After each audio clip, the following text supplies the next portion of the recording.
여기 동탄 닭강정. 빨리 뛰어가요. 거기 10시 반 되면 거기 좀 끝나. 11시 나갔는데 10시 반 딱 되면 그때 저 10시 50분에 갔는데 그래? 해주시던데. 남아서 편 거 아니야?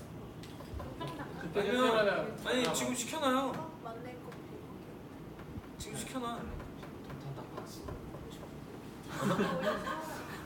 피어나 희연이야. 우리 찾아와. 계산도 같이 할게.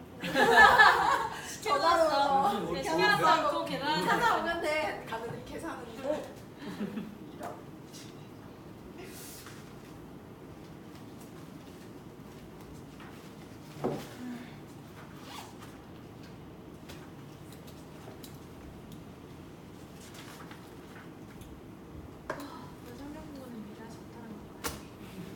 인간의 본성을 거스르는 일이고. 진짜 속상하다 정말. 이건 인간의 본성을 거스르는. 이거 학점 준다 그래 봐 안 하나요? 야, 이거 오늘 기말고사라고 해서 공부 안 하고 왔겠죠. 그렇지 않아요? 내 본성은 왜 아담이 하와 때문에. 속상하다 속상해.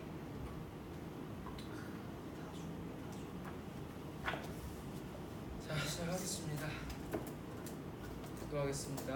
하나님 감사합니다. 오늘도 하나님 주신 말씀을 가지고 또 하나님을 조금 더 알아가고자 합니다. 우리 부족한 지식을 다 알 수 없지만 하나님 주신 지혜로 함께 인도하시옵소서. 예수님 이름으로 기도합니다. 네.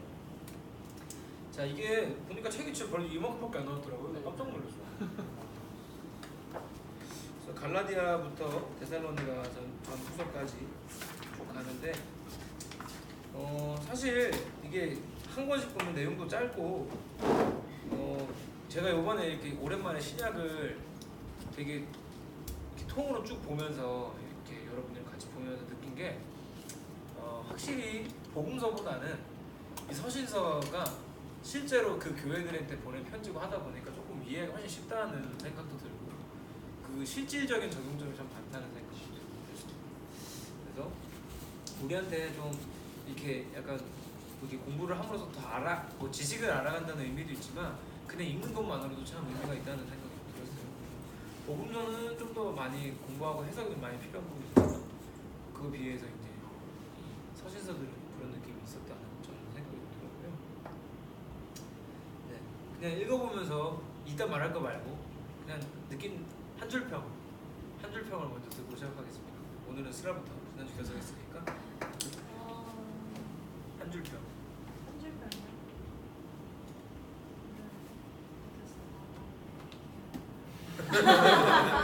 근데 제가 읽은 부분이 게으른 거 같아요. 보면은 그런 게 있더라고요. 깜짝 놀랐어요. 지은대로.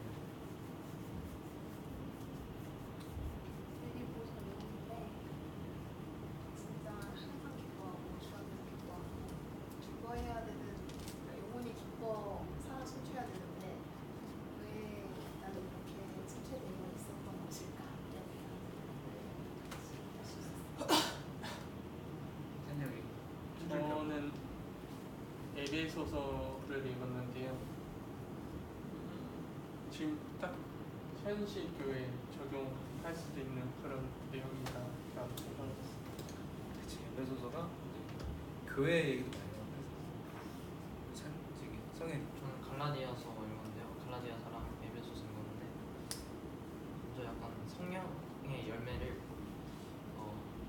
자만하지 않고 계속 맺어가는 게 계속 맺어간다고 그렇게 느꼈어요. 맺어가야 되겠다고 그렇게 느꼈어요.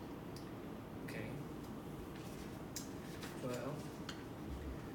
우선은 오늘은 갈라디아, 고린도서 했고 갈라디아서, 에베소서, 빌립보서, 골로새서, 데살로니가 전후서까지 쭉 가도록 하겠습니다. 그래서 이거는 편지예요, 편지.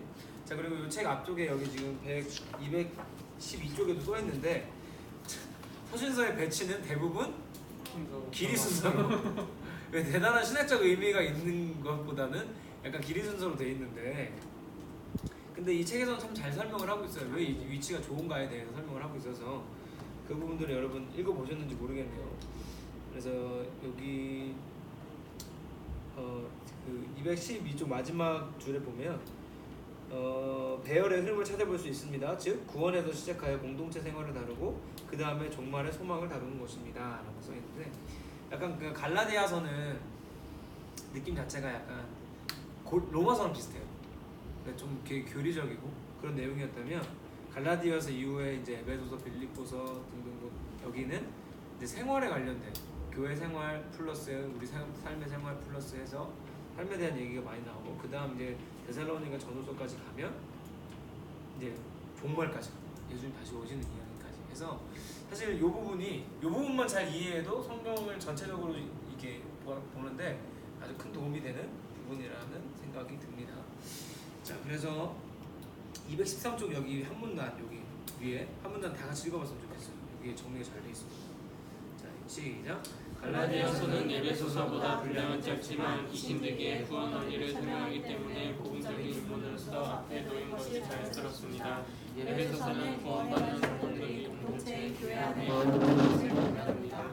그 다음에 빌립보서는 성도의 내면적인 기쁨과 유대에 대해 교훈하고 골로새서는 거짓 교훈과 같은 외부의 위험을 경계하고 성성을 이룰 것을 권면합니다. 데살로니가서는 주님의 강림을 준비하게 하는 종말론적 교훈을 제시하기 때문에 교회를 대상으로 하는 서신들의 결론으로서 적절합니다. 네. 우리 밑에 구조는 한번 지금 딱 한 30초 이렇게 스캔 한번 해보세요. 구조.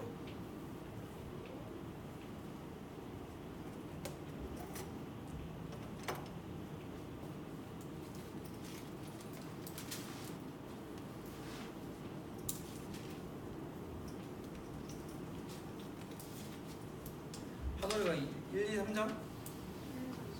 4장.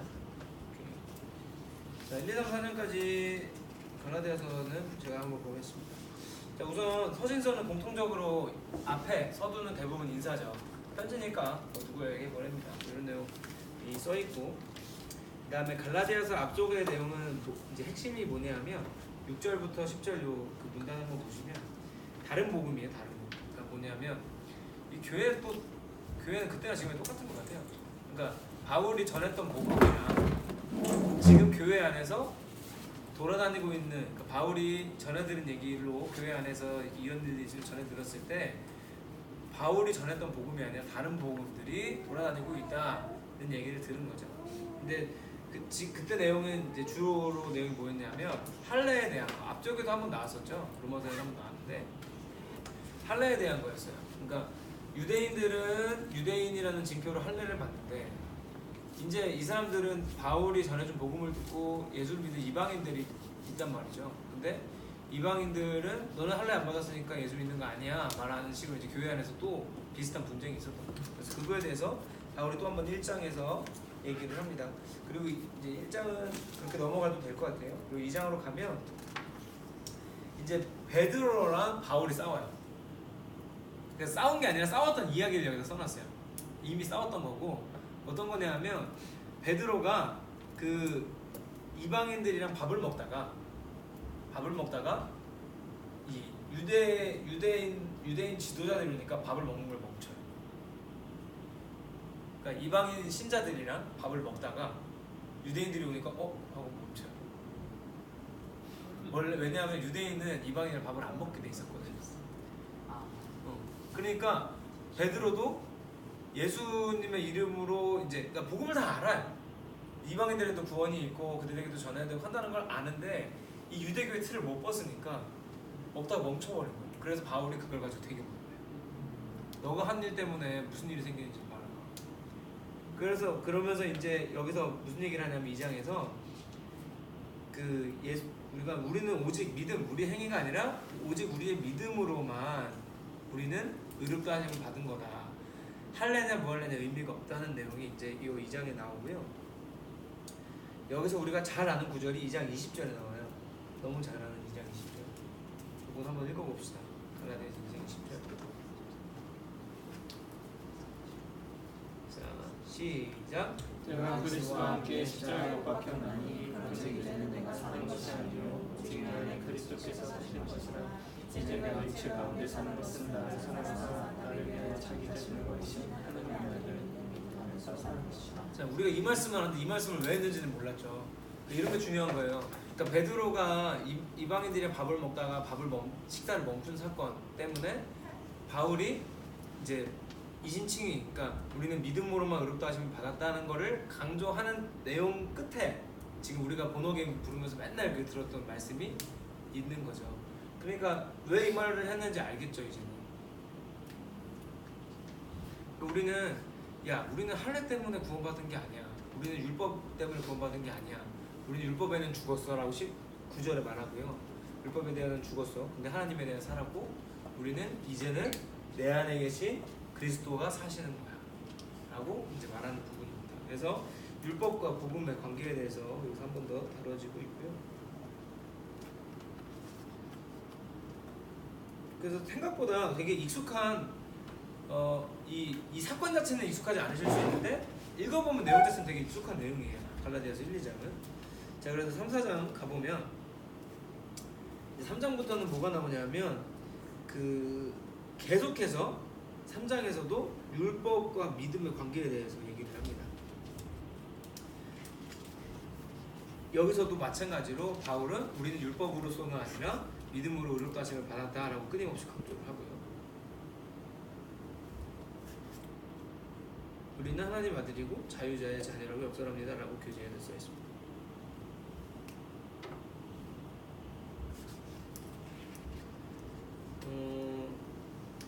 217조 한번 여기는 같이 보면 좋겠는데요. 217조 두 번째 문단 사람이부터.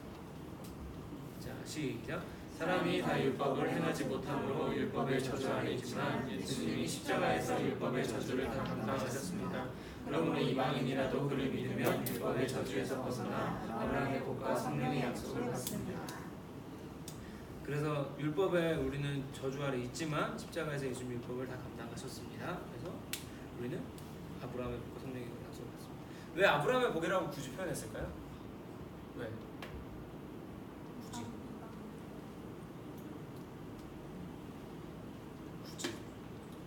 뭐 여러분 얘기하고 싶은 그거 맞아요.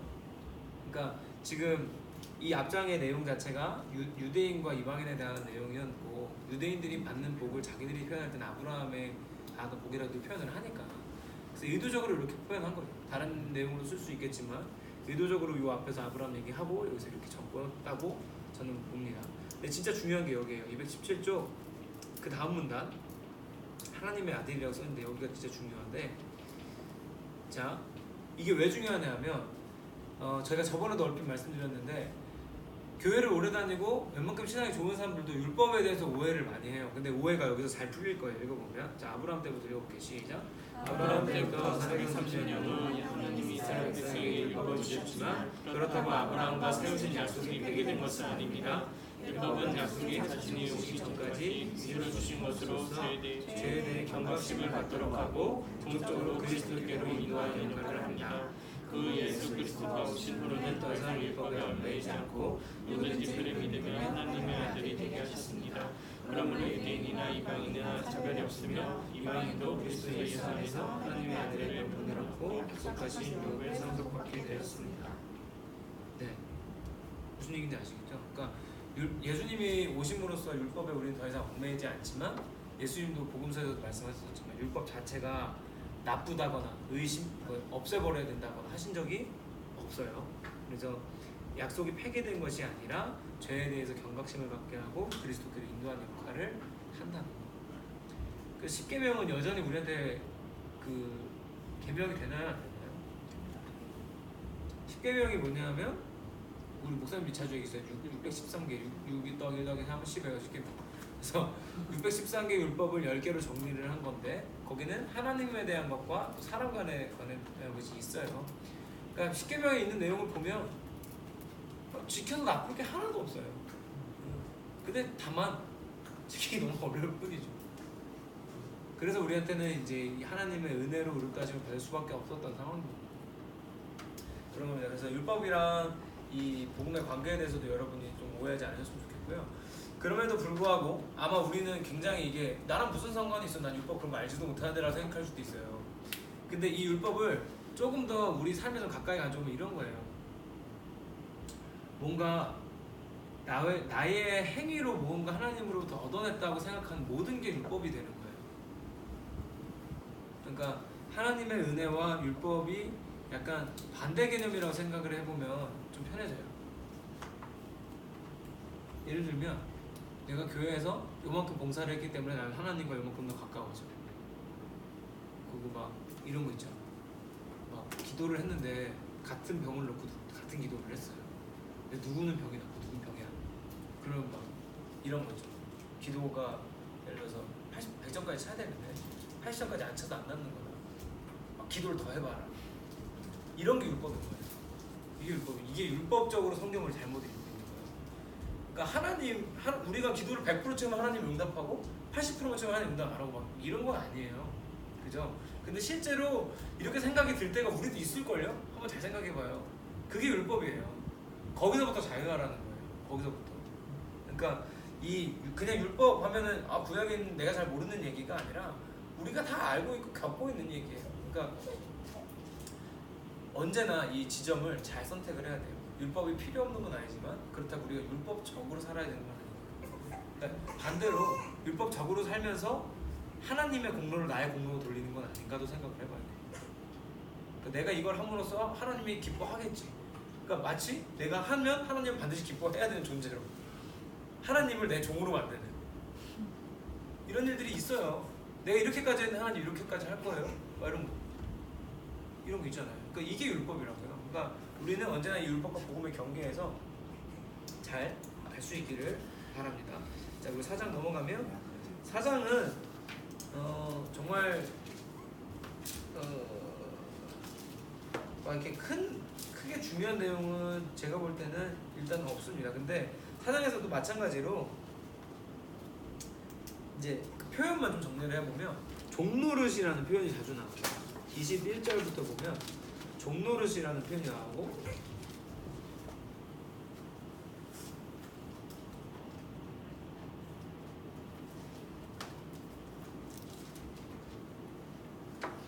어디에 나오냐면 25절에도 나오고요. 그래서 종노릇한다 라고 나오는데, 자, 여기서 종노릇은 누구의 종노릇일까요? 하나님의 종노릇을 한다는 뜻이에요. 그러니까 우리가 오해하기는 종노릇 한다 그러면 나쁜 말인가 보다 생각할 수 있잖아요. 근데 그게 아니고 이제 앞쪽에서 이제 우리는 율법이 아니라 우리는 믿음으로 의롭다 칭하심을 받았습니다. 그런 사람들은 이제 하나님의 종노릇을 합니다 라는 내용으로 정리를 하면서 하갈이랑 사라 얘기를 하고 있습니다. 하갈이랑 사라는 누구죠?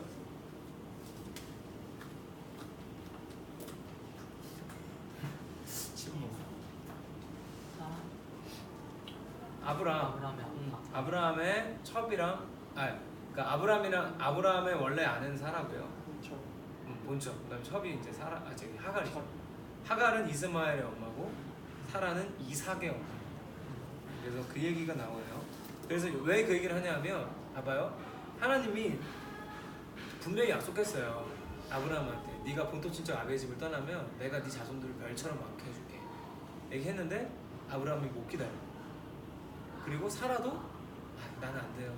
늙었어요 하고 인간적인 방법으로 첩을 들여서 자녀를 낳죠. 이게 율법인 거예요. 인간의 행위로 뭔가 해보고자 했던 거. 근데 반대로 사라는 이제 더 이상 경주가 끊겼다 그래서 더 이상 아기를 가질 수 없는 상황에서 그때 하나님이 이삭을 주시죠. 그게 하나님의 은혜다라는 거예요. 인간적으로 할 수 없어요. 그래서 그 설명을 비유를 가지고 하고 있습니다. 그래서 4장까지는 아주 이 신칭에 대해서 비유까지 들어가면서 설명을 잘 했다. 이렇게 정리가 되면 될 것 같고요. 5장. 제가 5장 권고 218쪽입니다. 여기서 이제 바울은 이제 마무리 단계로 실질적인 행동을 구면을 이제 설명하고 있습니다. 여기 권고에서 둘째 줄 이제 거기서부터 그게 이제 실질적인 행동을 권면하는 곳인데요. 즉 믿음으로 의롭다함을 얻었다고 해서 더 이상 의롭게 살지 않아도 된다는 것이 아니라 성령을 받은 자로서 성령을 따라 행하며 성령의 열매 맺는 의로운 삶을 살아야 한다는 것입니다. 바울이 이렇게 말하고 또 여기 이제 종의 멍에를 매지 말라. 여기서 둘째 줄에 그는 이방 그리스도인들이 할례를 받아 유대인처럼 되려고 하는 것은 종의 멍에를 매는 것이라고 하며 그렇게 하지 말라고 분명합니다. 그리고 바울이 이렇게 말하면서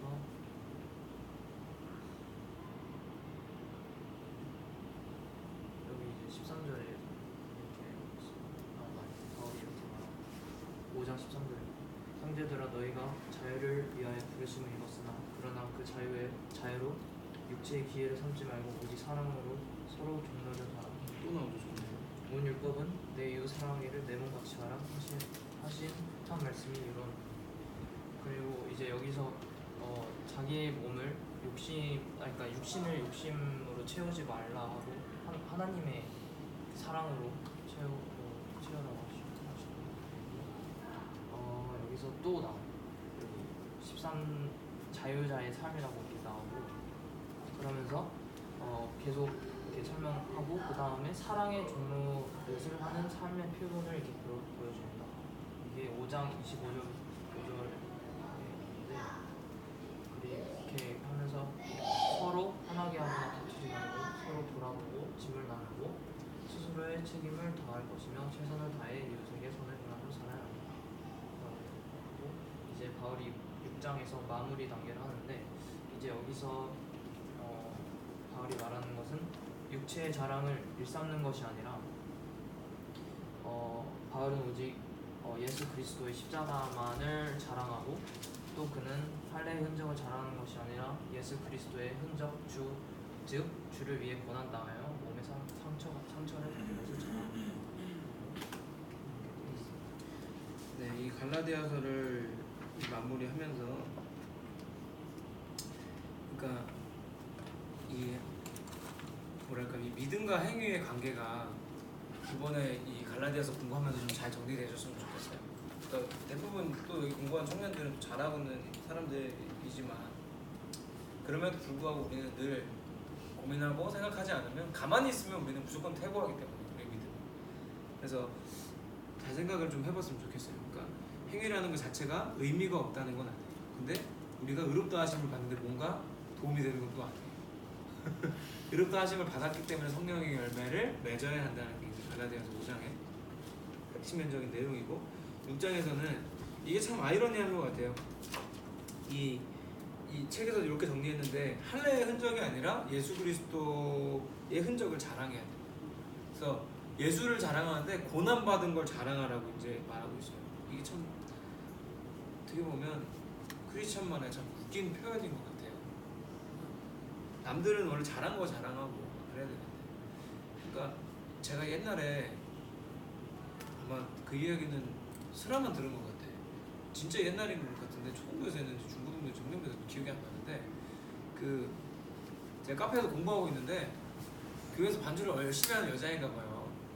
딱 보니까 다른 애들은 교회 안 다니는 애들이고 셋이 앉아서 있는데 교회 다니는 여자애가 반주하는 게 얼마나 힘든지에 대해서 거의 막 이렇게 그냥 좀 있으면 죽을 것 같아. 그냥 피아노 2번 넣쳐서 죽을 수도 있을 것 같은 얘기를 막 하는 거예요. 이게 뭐예요? 이게 할례의 흔적이에요. 내가 교회에서 이렇게 헌신하고 봉사하는데 교회에서 알아주는 사람 없고 힘드니까 이제 여기 와서 야구를 터는 거잖아. 그러니까 화장실에 있어. 2층 화장실에 가고 있어. 내가 진짜로 봤어. 그래서 야부리를 터는 이유는 이제 힘들어서 그러겠죠. 힘들어서 그러는데 힘든 거를 교회에서 알아주는 것도 당연히 필요한데 그렇게 할례의 흔적을 자랑하면 결론이 뭘까요? 결론은 얘네 둘은 난 다시는 예를 들어서 교회를 갈 필요가 없겠다. 교회는 참 힘들게 하는 곳이구나 하는데 아이러니하게 조금 있다가 들리는 얘기가 얘가 얘네를 어떻게 교회를 데려가 볼까 하는 뉘앙스의 말을 하더라고요. 난 너무 웃겼어. 이게 공부를 하러 갔는데 웃겨서 공부를 못했어. 무슨 소리일까 정말. 그러니까 오히려 반대로 그러니까 힘든 거는 힘들잖아요. 그러니까 특히 이제 아마 작은 게 만주자 같아. 작은 게 만주자들은 사람은 없고 실사로 반주도 할 것 많으니까 막 미치거든요. 진짜 힘들어요. 이해해요. 근데 그거에 대해서 그렇게 말할 게 아니라 힘들지만 그럼에도 불구하고 하면서 이런 은혜는 있다 하고 뒤에 한마디만 해서도 애들이 뭐지? 했을 거예요. 근데 그렇게 안 하면 우리가 직장 가서 힘들다는 얘기하는 거랑 학교 다니면서 힘들다는 얘기하는 거랑 교회에서 힘들다는 얘기랑 뭐가 다르냐? 똑같잖아. 그죠? 그러니까 이 육체 이제 할례의 흔적, 그다음에 예수 그리스도의 흔적을 우리가 잘 구분해서 무엇을 자랑해야 되는지 생각해보면 좋겠어요. 그래서 교회에서 내가 이런 거 해라고 자랑하는 거는 가끔은 할 수 있어요. 도구가 될 수 있어요. 예를 들어서 뭐 그레이스 비저스 발표회, 교회 안 다니는 친구한테 구경하러 와, 할 수 있죠. 절대 오지 마. 어. 나를 피해서 와. 아 언니랑 오빠랑 하는구나. 할 수 있는데 어쨌든 그걸 하는 것 자체가 자랑이 아니라 오히려 그걸 왜 하고 있는지가 자랑이 되는 됐으면 좋겠습니다. 네, 갈라디아서 넘어가고요. 혹시 성현이 네. 하고 싶은 말이나 그 질문이나 갈라디아서는 없었던 거. 오케이. 네, 에베소서 넘어가겠습니다. 예배소서는 이제 여기서 이제 이렇게 설명합니다. 구원받는 개개인이 그리스도의 몸인 교회 안에서 연합된 공동체를 가르치는 내용이라고 이렇게 생각이 들고요. 그다음에 이제 바울의 송영과 기도라고 하는데 제가 이게 송영을 찾아봤는데 반기는 것과 그다음 보내는 거랑 이렇게 나왔는데 이게 맞나요? 글로리요, 글로리. 영어는 닥살로지. 영어로 닥살로지라고 해요. 네. 하나님이 그리스도 예수 안에서 성도에게 주신 신령의 복과 그 목적을 설명하며 찬송한다고 그러니까 하나님께 영광을 돌린다는 뜻이요. 그리고 이제 신령한 복을 네 가지로 제시하는데 여기 이제 검은색 네모나게 첫 번째로 이제 선택은 하나님이 그리스도 안에서 성도를 택하시고 하나님의 아들들을 되게 하시고 그래서 이로써 예수 그리스도 안에서 우리에게 주시는 은혜를 영광을 찬송하게 하셨고 또 사제는 이제 예수 그리스도가 이제 십자가의 그의 피로 말미암아 죄 사함을 받고 구원을 받았고 이로써 모든 것이 그리스도 안에 소통일이 됩니다. 그리고 기업은 하나님의 주관적인 예정과 계획대로 그리스도 안에서 하나님의 기업이 되었고 또 그 안에서 영광의 찬송이 될 것입니다. 보증은 이방인의 성도들로 복음을 듣고 믿고 성령으로 인치심을 받았으며 이 보증을 따라 하나님은 모든 성도를 끝까지 구원하실 것입니다. 이렇게 잘 설명해 주시면 다 되고요. 그리고 여기서 이 밑에 보면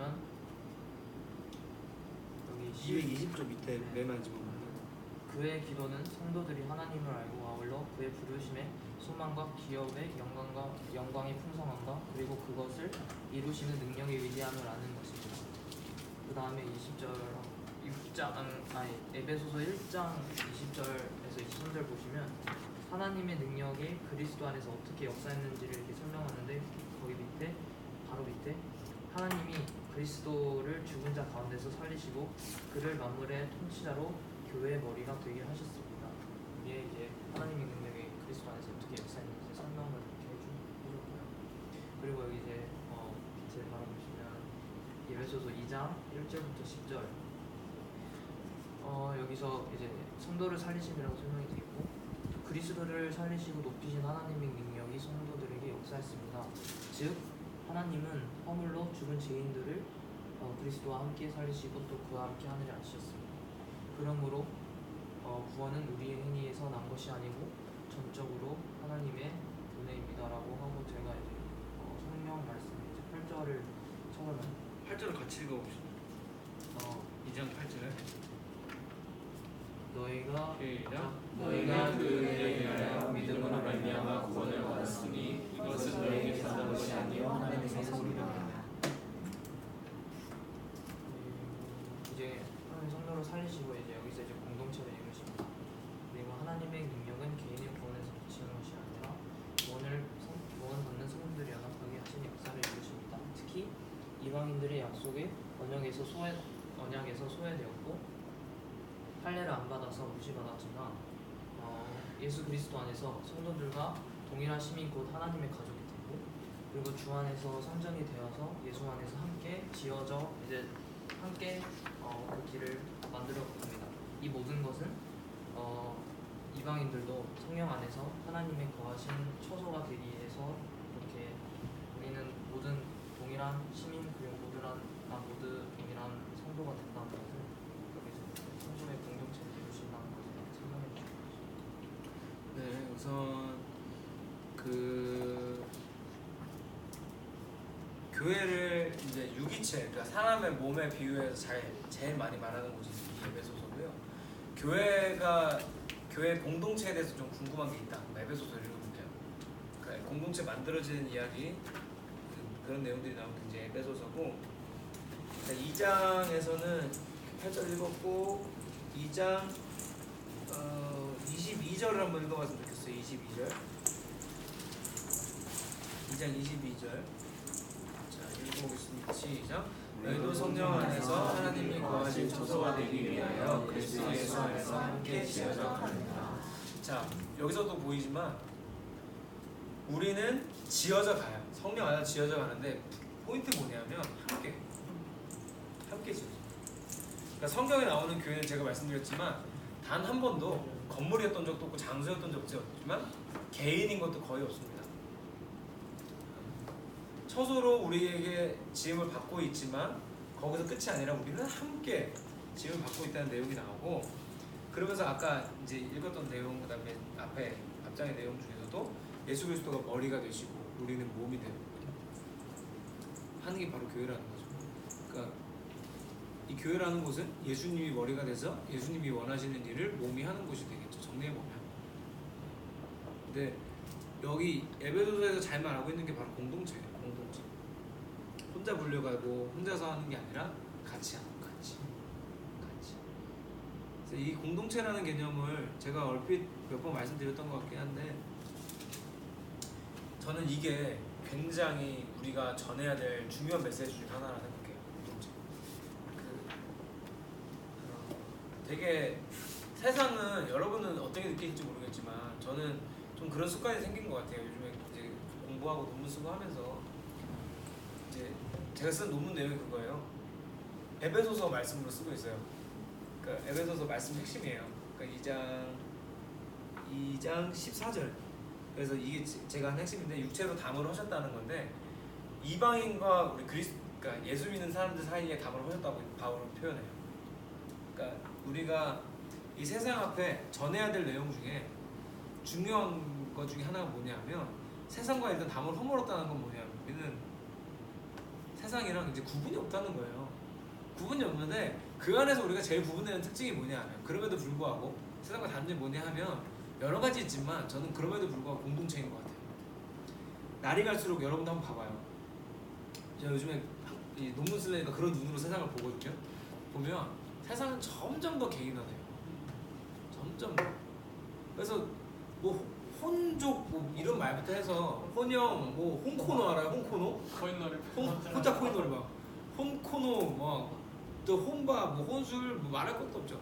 편의점만 가도 이제는 전부 다 혼족들 위한 것들 막 나오기 시작했고, 근데 이거를 세상은 그냥 세상이 변했고 문화라고 이렇게 쉽게 생각할지 몰라요. 근데 저는 그렇게 보지 않아요. 그러니까 공동체라는 게 점점 무너지는 거예요. 그래서 교회도 점점 개인주의화되고, 실제로 그런 분들 막 생겨요. 교회 와서 저는 교회에서 아무것도 안 할 겁니다. 신방도 안 받을 겁니다. 저는 혼자 알아서 다니겠습니다. 이런 거. 교회는 혼자 알아서 다닐 수 있는 곳이 아니에요. 애초에 교회라는 곳은 공동체로 부르심을 받은 곳이기 때문에 교회를 혼자 다닌다는 것 자체는 말이 안 되는 거예요. 자, 이게 어디다 쓸 수 있냐면, 스라도 교사고 의장 교사잖아요. 여기 리더들 있잖아요. 왜 유튜브로 예배 드리면 안 됩니까? 이 질문에 대한 답인 거예요. 유튜브는 혼자 보잖아요. 공동체가 없어요. 그 안에 공동체가 있는데요, 헛소리예요. 그러니까 공동체로 부르심 받았다는 것은 우리가 기쁨도 함께하고 슬픔도 함께한다는 뜻인데, 유튜브 안에서 할 수 있는데요, 얼마나 어디까지 할 수 있는데요? 그렇지 않아요? 그러니까 그거예요. 그래서 이 시대에 되게 힘든 일이지만 이게 대안이라는 거예요. 근데 반대로 생각해 보면 혼족들이 행복합니까? 사실 저도 혼자 여행하는 거 되게 좋아했었어요. 행복했어요. 저 미국에 혼자 한 달 동안 있을 때 정말 천국 같았어요. 아무 일도 안 하고 매일 눈 뜨면 뭐 하고 놀까? 오늘 어디에 돈을 쓸까? 막 되게 이런 삶이 참 괜찮구나라는 생각을 하면서도 하면서도 한 달이에요. 한 달 지나면 쓸 돈도 없고 쓸 돈도 없고 좀 그러니까 진짜 이 뭐랄까 외로움이라는 거. 그러고 나니까 한인 민박에서 제가 한 달 정도를 살다 보니까 고참이 된 거예요. 그래서 여행을 오면 막 왔는데 막 심지어 나는 공부를 제대로 하고 그냥 공부를 입대하는 데가 왔어. 군대 가기 전에 왔다고. 형이야 마 어디 가고 싶어?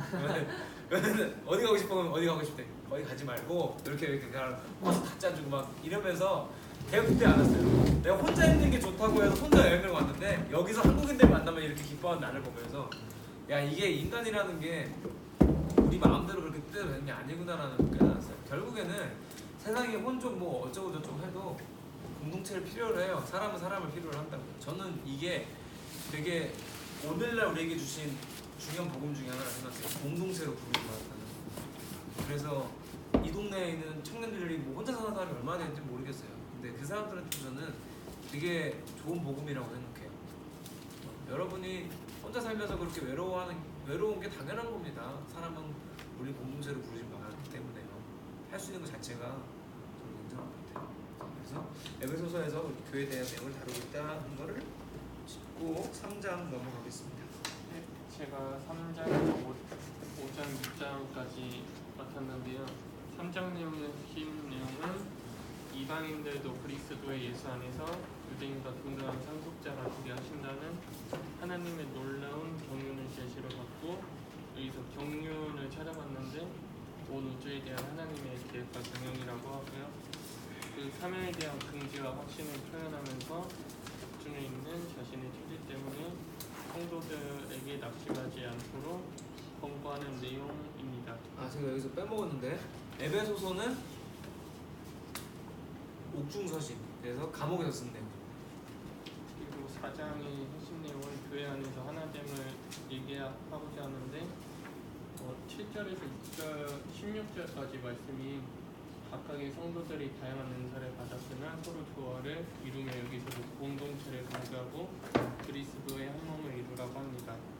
그리고 5장에서는 하나님과의 관계, 그리고 자기 자신, 나와의 관계, 부부관계, 부모와 자식 간의 관계, 종과 상전, 뭐 상하관계, 이제 직장에서 말하면 사장님과 이제 직원 관계, 그리고 마지막에는 아기와의 관계를 얘기하면서 하나님의 전신각조에 대해서 얘기를 해요.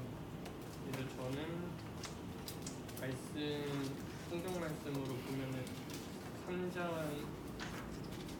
넘어가고 이제 4장에서 4장 7절에서 우리 각 사람에게 그리스도의 선물에 분량대로 은혜를 주셨나니가 이게 각자 이제 그 은사를 받은 거로 생각이 들고 16절에서 그에게서 온몸이 각 마디를 통하여 도움을 받음으로 연결되고 결합되어 각 지체의 분량대로 역사하여 그 몸을 자라게 하며 사랑 안에서 스스로 세우느니라. 이것도 공동체를 강조하는 것 같고요. 그리고 이제 5장에서 제일 와닿았던 구절 두 개를 말씀드리면 여기는 8절에서 너희가 전에는 어둠이더니 이제는 주 안에서 빛이라 빛의 자녀들처럼 행하라. 그리고 10절에 주를 기쁘시게 할 것이 무엇인가 시험하여 보라. 이게 제일 와닿았습니다. 그리고 이제 6장으로 넘어가면 7절에 기쁜 마음으로 섬기듯이 죽게 하듯 하고 사람들에게 학습하지 말라. 그리고 12절에 우리의 씨름은 혈과 육을 상대하는 것이 아니요 통치자들과 권세들과 어둠의 세상 주권자들과 하늘에 있는 악의 영들을 상대함이라. 그리고 19절에 또 나를 위하여 구할 것은 내게 말씀을 주사 나로 입을 열어 복음의 분위를 담대히 알리게 하옵소서 할 것이니. 이 구절들이 제일 맞았습니다. 그래서 저는 여기서 제일 와닿았던 게 이제 아까 문제 목사님께서도 이제 설명해 주셨지만 이제 이게 저희를 내세우면 안 되는 거고 이제 저도 뭐 교회에서 사역을 많이 하고 있지만 이게 다 제가 남에게 보여주기 위해서 하는 게 아니라 제가 마음에서 우러나서 하는 거고 그 함으로써 그 아까 그 피아노 얘기 반주하는 것처럼 힘들지만 그럼에도 그 안에서도 은혜를 받기 때문에 더 열심히 하는 것도 있고 그것을 할 때도 있고 이제 가게가 또 이제 고모가 이제 뭐 주일에 이제 평일에 안 되니까 주일에라도 주일성서 드리고 와서 조금이라도 이제 좀 가게 사장 이제 좀 메꾸시려고 일하시는 것 때문에 제가 불려가는 것도 있지만 또 그 안에서도 갔다 와서도 또 그 시간에 맞춰서 또 이렇게 계획하심을 통해서 이제 또 은혜를 받고도 있고요. 그리고 5장에서 이제 주를 기쁘시게 할 것이 무엇인가 요게 제 생각을 많이 하게 됐던 이거였습니다. 우리 그 5장이랑 6장을 조금 잘 보면 좋겠다는 생각이 드는데 여기 아까 찬영이 얘기한 것처럼 대인관계, 인간관계에 대해서 나와요. 그 성경에 진짜 없는 내용이 없어요. 인간관계에 대해서 나오는데 자 우선 아내와 남편 얘기해서 이게 이제 오용되는 구절이 있어요. 잘못 사람들이 그 22절이 아내들이여 자기 남편에게 복종하기를 주께 하듯 다 해가지고 이제 추석 때 되면 아 진짜로 요 말씀 가지고 실제로 그런 게 있어요. 이거 아니면 룻기 가지고 시댁에 순종해요. 이런 거 하는 게 있습니다. 죄송하지만 진짜 있어요. 헛소리예요. 왜냐하면 아내들이 자기 남편에게 복종하기를 주께 하듯 하라. 맞아요. 그러니까 글씨 그대로 맞아요. 남편의 말을 들어라 라는 말이 많은데 여기서 끝나지 않아요. 성경. 왜 그 뒤에까지 안 해요? 33절 가봐요. 그대로 쭉 가서 33절 가봐요. 그러나 너희도 각각 자기의 아내 사랑하기를 자신같이 하고 아내도 자기 남편을 존경하고. 자 무슨 얘기냐면 아내가 내 말을 들어요. 남편 말을 들어요. 그런데 복종보다 더 무서운 게 뭔지 알아요? 사랑이에요. 봐봐요. 복종은 시킨 것만 하면 돼요. 사랑은요.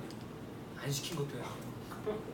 이게 성경에 오용되고 있는 거예요. 사랑이 훨씬 더 무서운 거예요. 성경에 나오는 사랑의 대표가 뭔데요? 예수님 사랑이잖아요. 예수님 사랑은 죽었어요. 죽었다고요.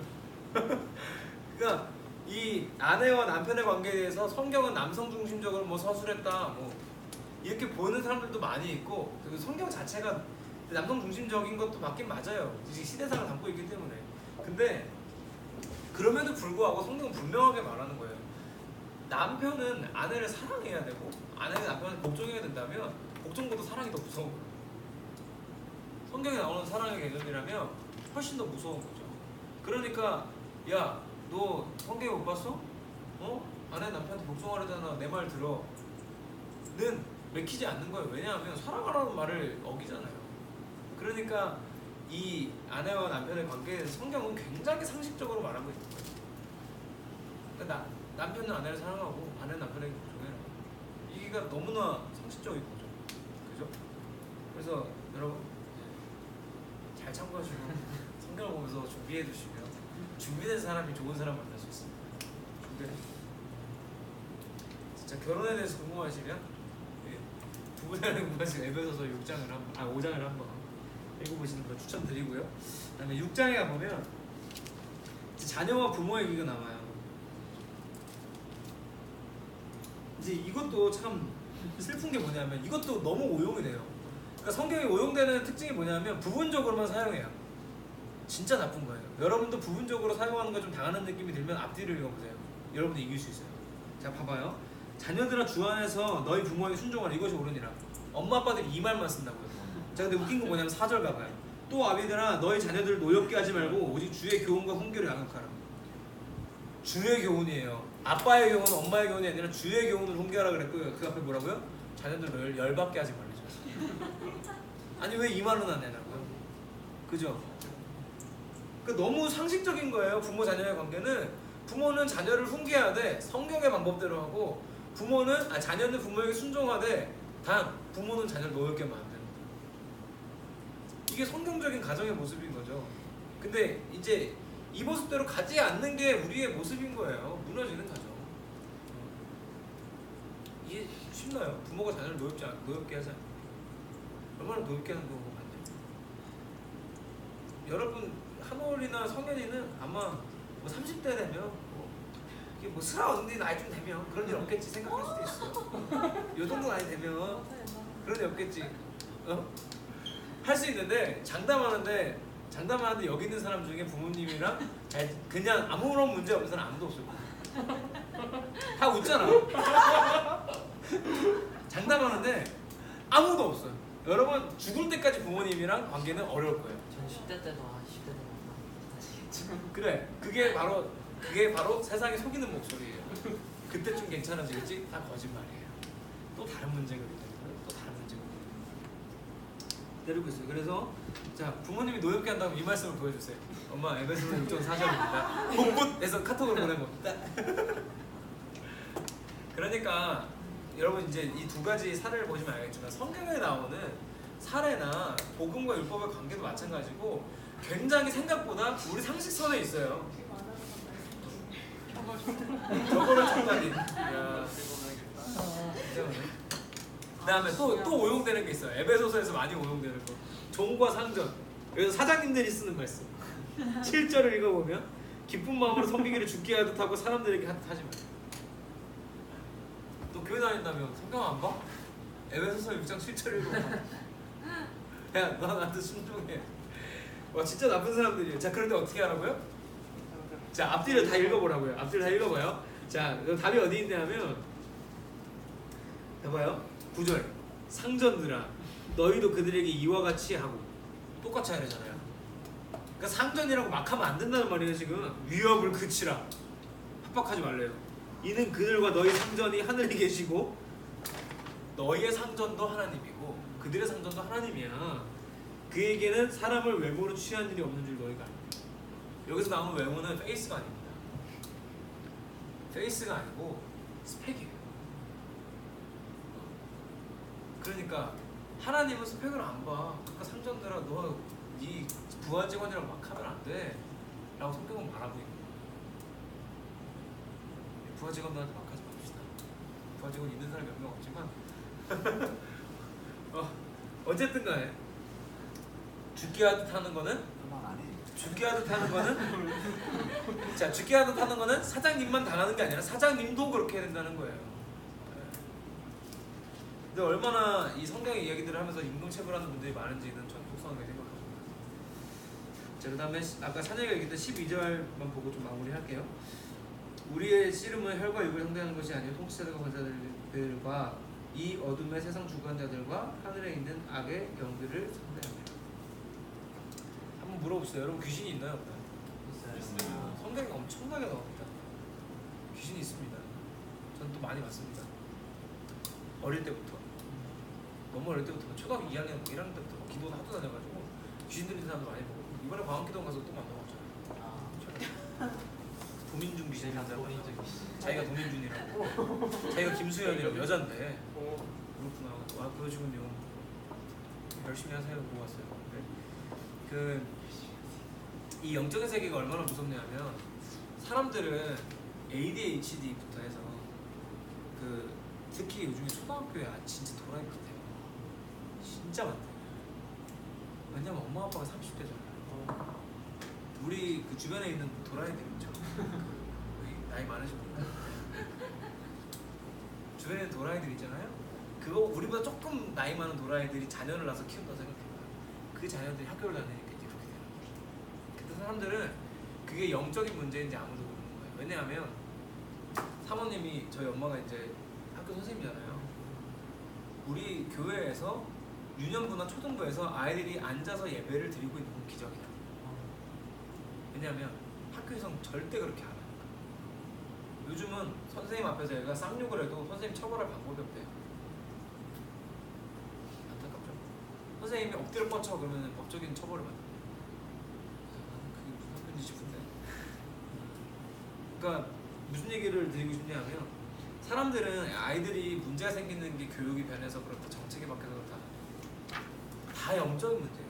왜냐하면 학교에서 개판세판 치다가도 교회에 와서는 딱 잡히는 애들이 있어요. 이게 영적인 세계가 진짜 무서운 거예요. 근데 반면에 이제 쓰라도는 알 거야. 어떤 선생님이 담임을 하면 반에서 개판을 안 치는 애들 개판을 쳐. 이게 영적인 세계가 무서운 거예요. 애들이 다 알아요. 애들이 다 알아요. 그러니까 애들이 아는 게 아니라 애들 안에 역사하는 악한 영이 다 알아요. 저 사람 준비 안 된 거 다 알아요. 그러니까 애들이 개판세판 치고 선생님은 열받고 이게 이제 막 사람 그냥 볼 때는 인간적인 문제가 선생님이 막 준비를 안 해서 그런 거 아이들이 아직 안 친해져서 그런 거 그래서 잘해주려고 막 짜장면 사주고 떡볶이 사주고 그 문제가 아니에요. 이게 영적인 세계 문제거든요. 그러니까 여러분이 어떤 문제를 대할 때 진짜 영적인 관점에서 보셔야 되고 참여하셔야 돼요. 그래서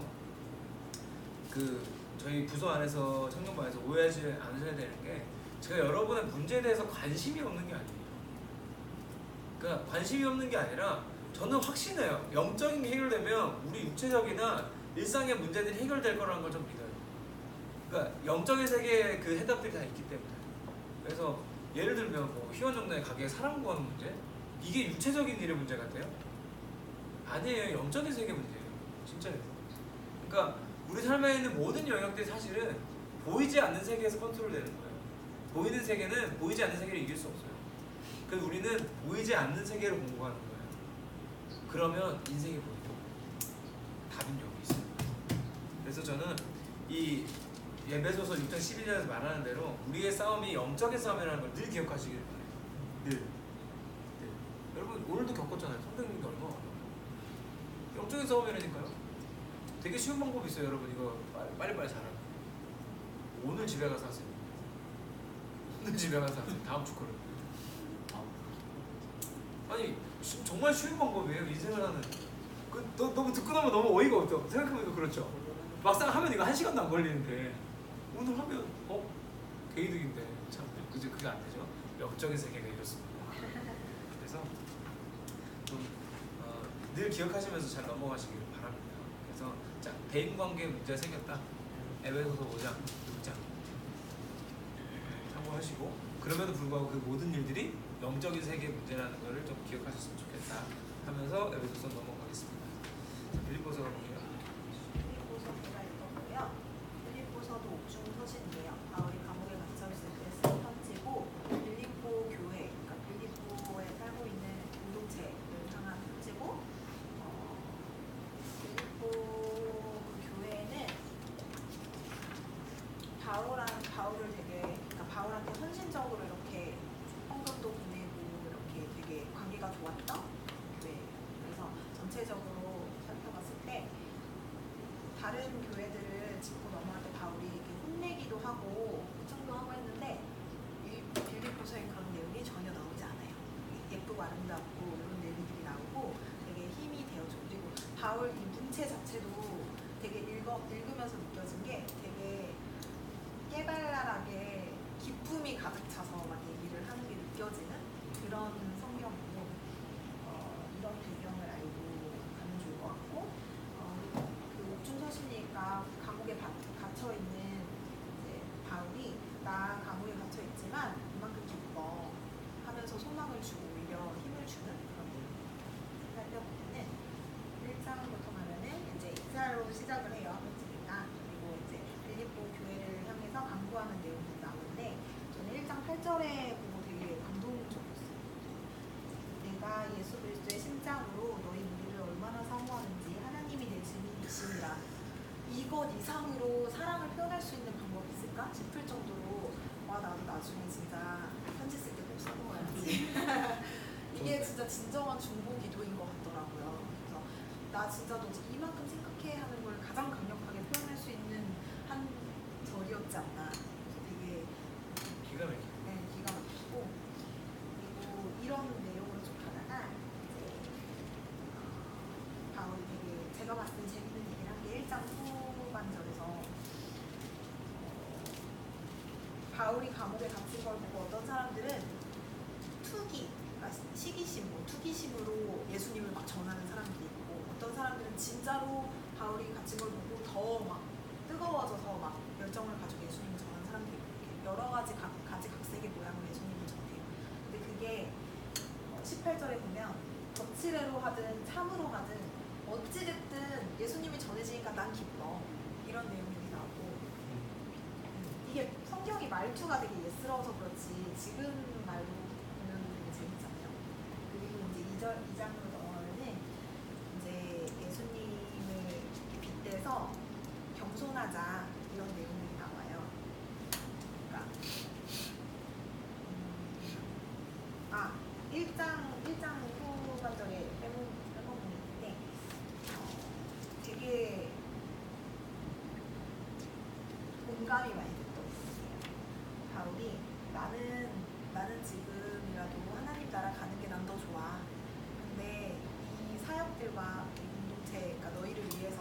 지금 죽지 않고 살아있는 거야? 약간 이런 뉘앙스의 말씀들이 나오고 그래서 그걸 보면서 내가 지금 당장 하나님 내가 내 생명을 끊을 순 없지만 하나님 나라 너무 가고 싶잖아요. 예수님 빨리 만나고 싶고 천국 너무 소망하잖아요. 근데 그럼에도 불구하고 하나님 이 땅에서 살게끔 하신 게 이루시기 원하는 뜻이 있어서 계획하심이 있어서 그걸 이루기까지는 난 달려가야지 하는 생각을 다시 하고 그리고 이 장으로 가면은 이제 예수님처럼 겸손하자라고 이야기를 해요. 그리고 2장 13절에 보면은 저는 이 구절이 되게 됐어요. 너희 안에서 행하시는 이는 하나님이시니 자기의 기쁘신 뜻을 위하여 너희에게 소원을 두고 행하게 하시나니 제가 되게 청소년기 때부터 내 마음에 이유 없이 생기는 소원들이 있잖아요. 그게 나를 위한 게 아니라 하나님을 위한 일을 하기 위한 소망들이 내 마음에 생길 때 이 말씀은 항상 힘을 이겨.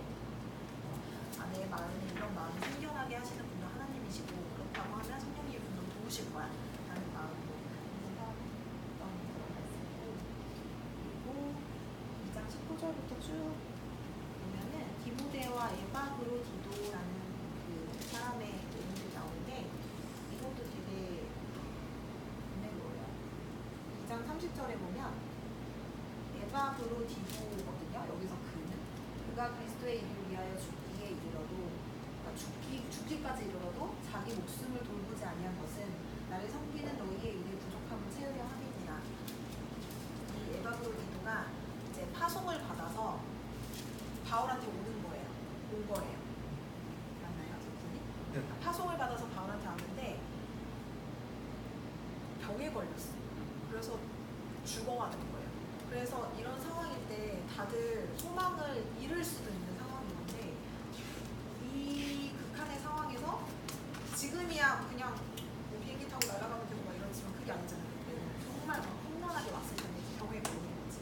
감옥에 바울은 갇혀있고 이 어디야 이거 빌립보 교회에서 이제 헌금이랑 이런 거 들고 왔는데 병 걸렸어. 못 만나게 생겼고 막 이런 어려운 상황에서 다들 절망할 수 있었지만 또 극적으로 이렇게 나아서 살아나요. 뭐 이런 내용들이 나와요. 그러면서 오히려 막 기뻐하고 그 안에서 또 기뻐하고 또 기뻐하고 이런 내용들이 쭉쭉쭉 나오고 그리고 3장으로 오면은 3장에 이제 이런 내용이 나와요. 바울이 자기 자랑이 아니라 자기에 대한 설명? 뭐 나 이런 사람이야. 나 잘난 사람이고 바울이 되게 스펙이 좋았잖아요. 나 이런 사람인데 3장 8절에 보면 또한 모든 것을 해로 여김은 내 주 그리스도 예수를 아는 지식이 가장 무상하기 때문이야. 내가 그를 위하여 모든 것을 잃어버리고 다 배설물로 여김은 그리스도를 얻고 등등등 이렇게 나오는데 이런 거 다 필요 없어. 하나님이 아는 그 지식이 제일 최고야. 이런 내용이 나오고 그리고 제가 정말 가장 사랑하는 말씀 3장 14절에 그때를 향하여 그리스도 예수 안에서 하나님이 위에서 보신 그분의 상을 위하여 달려간다 하면서 이런 내용들이 나가요. 우리 이렇게 합시다. 이런 내용이 나오고 4장으로 가면은 그리고 3장 20절에 보면은 그러나 우리의 시민권은 하늘에 있는지라. 그래서 이제 우리는 하나님 나라에 속한 자들이에요.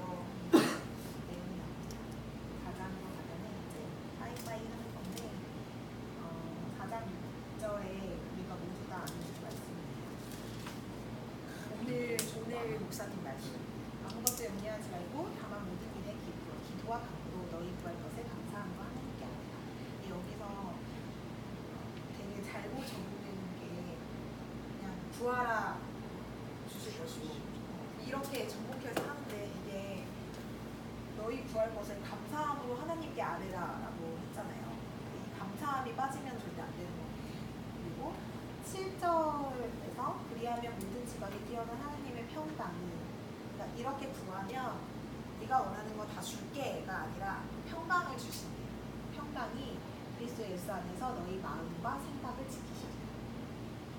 우리의 저는 이렇게 좁혀요. 우리의 육체나 내 생활의 편안함 이런 걸 보장해 주시는 게 아니라 하나님이 주시는 평강을 갖고 너의 생각과 마음을 지켜주셔. 이게 정말 멋진 말씀입니다.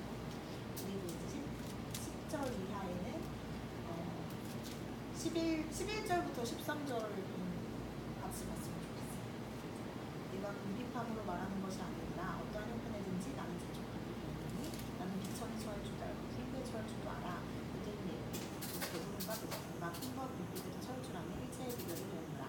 내게 능력 주시는 자 안에서 내가 모든 것을 할 수 있다. 이 13절 말씀 되게 유명한데 이 전에 11절, 12절 말씀으로 이어져 오는 그 맥락을 같이 봤으면 좋겠어요. 그러면서 이제 마무리하는 내용입니다. 그리고 아까 1장 8절이었죠. 되게 짱인 중목이도 이 편지잖아요. 이 편지를 마무리하면서 4장 19절에 나의 하나님이 그리스도 예수 안에서 영광 가운데 풍성한 대로 너희 모든 쓸 것을 채우시리라. 이거를 그냥 축복의 말로만 사용할 수도 있는데 이 내용이 너무 감동인 게 빌립보 사람들이 2번이나 바울한테 이렇게 쓸 것을 보냈다고 성경에 나와요. 그래서 바울이 정말 진심으로 되게 감동을 받은 게 느껴지고 성경에서 그래서 진짜 고맙다고 이렇게 축복의 말을 하기 전해지는 그런 길게는 안 하고 제가 짧게만 정리하겠습니다. 우선은 이게 감옥에서 쓴 내용인데 기쁨을 다루고 있다는 좀 아이러니해요. 우리 입장에서는 아이러니한 거죠. 그래서 이게 우리가 일단 태도 자체를 빌립보서를 통해서는 한 가지 보여주신다고 하고, 그다음에 두 번째로 자 2장에서 13절 한번 가볼래요? 13절 2장 12절의 끝에 보면 그러므로 나의 사랑하는 자들아 너희가 나 있을 때뿐만 아니라 더욱 지금 나 없을 때에도 항상 복종하여 두렵고 떨림으로 너희 구원을 이루라고. 이게 되게 우리가 갈라디아서를 읽고 온 입장에서 이상하지 않아요? 구원을 이루래. 구원은 이례적인 사건이 아니에요. 우리가 구원을 받으면 하나님 자녀 되고 하나님의 천국에 가서 끝나는 거 아니냐. 근데 성경에는 분명히 구원을 이루라는 표현이 나와요. 자, 이게 조금 어려운 표현일 수 있지만 우리는 할 수 있습니다. 이렇게 접근할 수 있는 거예요. 그러니까 보세요. 성경에 나오는 하나님 나라는 제가 말씀드렸지만 기억나요 혹시? 원래니 난 예시라고 했던 거. 이미와 아직 사이 어딘가에 있다고. 그러니까 우리가 구원을 받은 건 이미 받은 구원이고요. 근데 아직 받지 않은 구원이 또 있는 거예요. 그러니까 하나님 나라는 이미 임했지만 아직 다 임하지 않았거든요. 그러니까 우리가 구원을 이루라는 건 뭐냐면 우리를 통해서 하나님이 이루고자 하는 하나님의 나라가 이 땅에 있는 거예요. 그죠? 그래서 구원을 이루라는 표현을 지금 이 책에서도 뭐라고 표현하냐면 기쁨으로 구원을 이루라를 기쁨으로 봉사하라고 표현하고 있어요. 그러니까 성경은 교회에서 가만히 있으라고 말한 적이 없어요. 제가 늘 말씀드리지만 봉사하라 그랬고, 그리고 그걸 심지어 기쁨으로 하라고 그랬어요. 기쁨으로 하라. 그러니까 우리가 기쁨으로 하지 못하는 게 문제지 하는 게 잘못된 건 아니에요. 하는 게 맞아요. 근데 그걸 기쁨으로 할 수 있게 돕는 것도 우리가 할 일이겠죠. 그죠? 그러니까 서로가 서로에게 기쁨으로 할 수 있도록 돕고, 대신에 안 하는 건 제가 늘 말씀드리지만 안 하는 건 성경에 없는 얘기예요. 너희들 교회 가서 예배를 구경하라 이런 얘기 한 번도 나오지 않아요. 피차 복종해라, 봉사해라라고 말하지.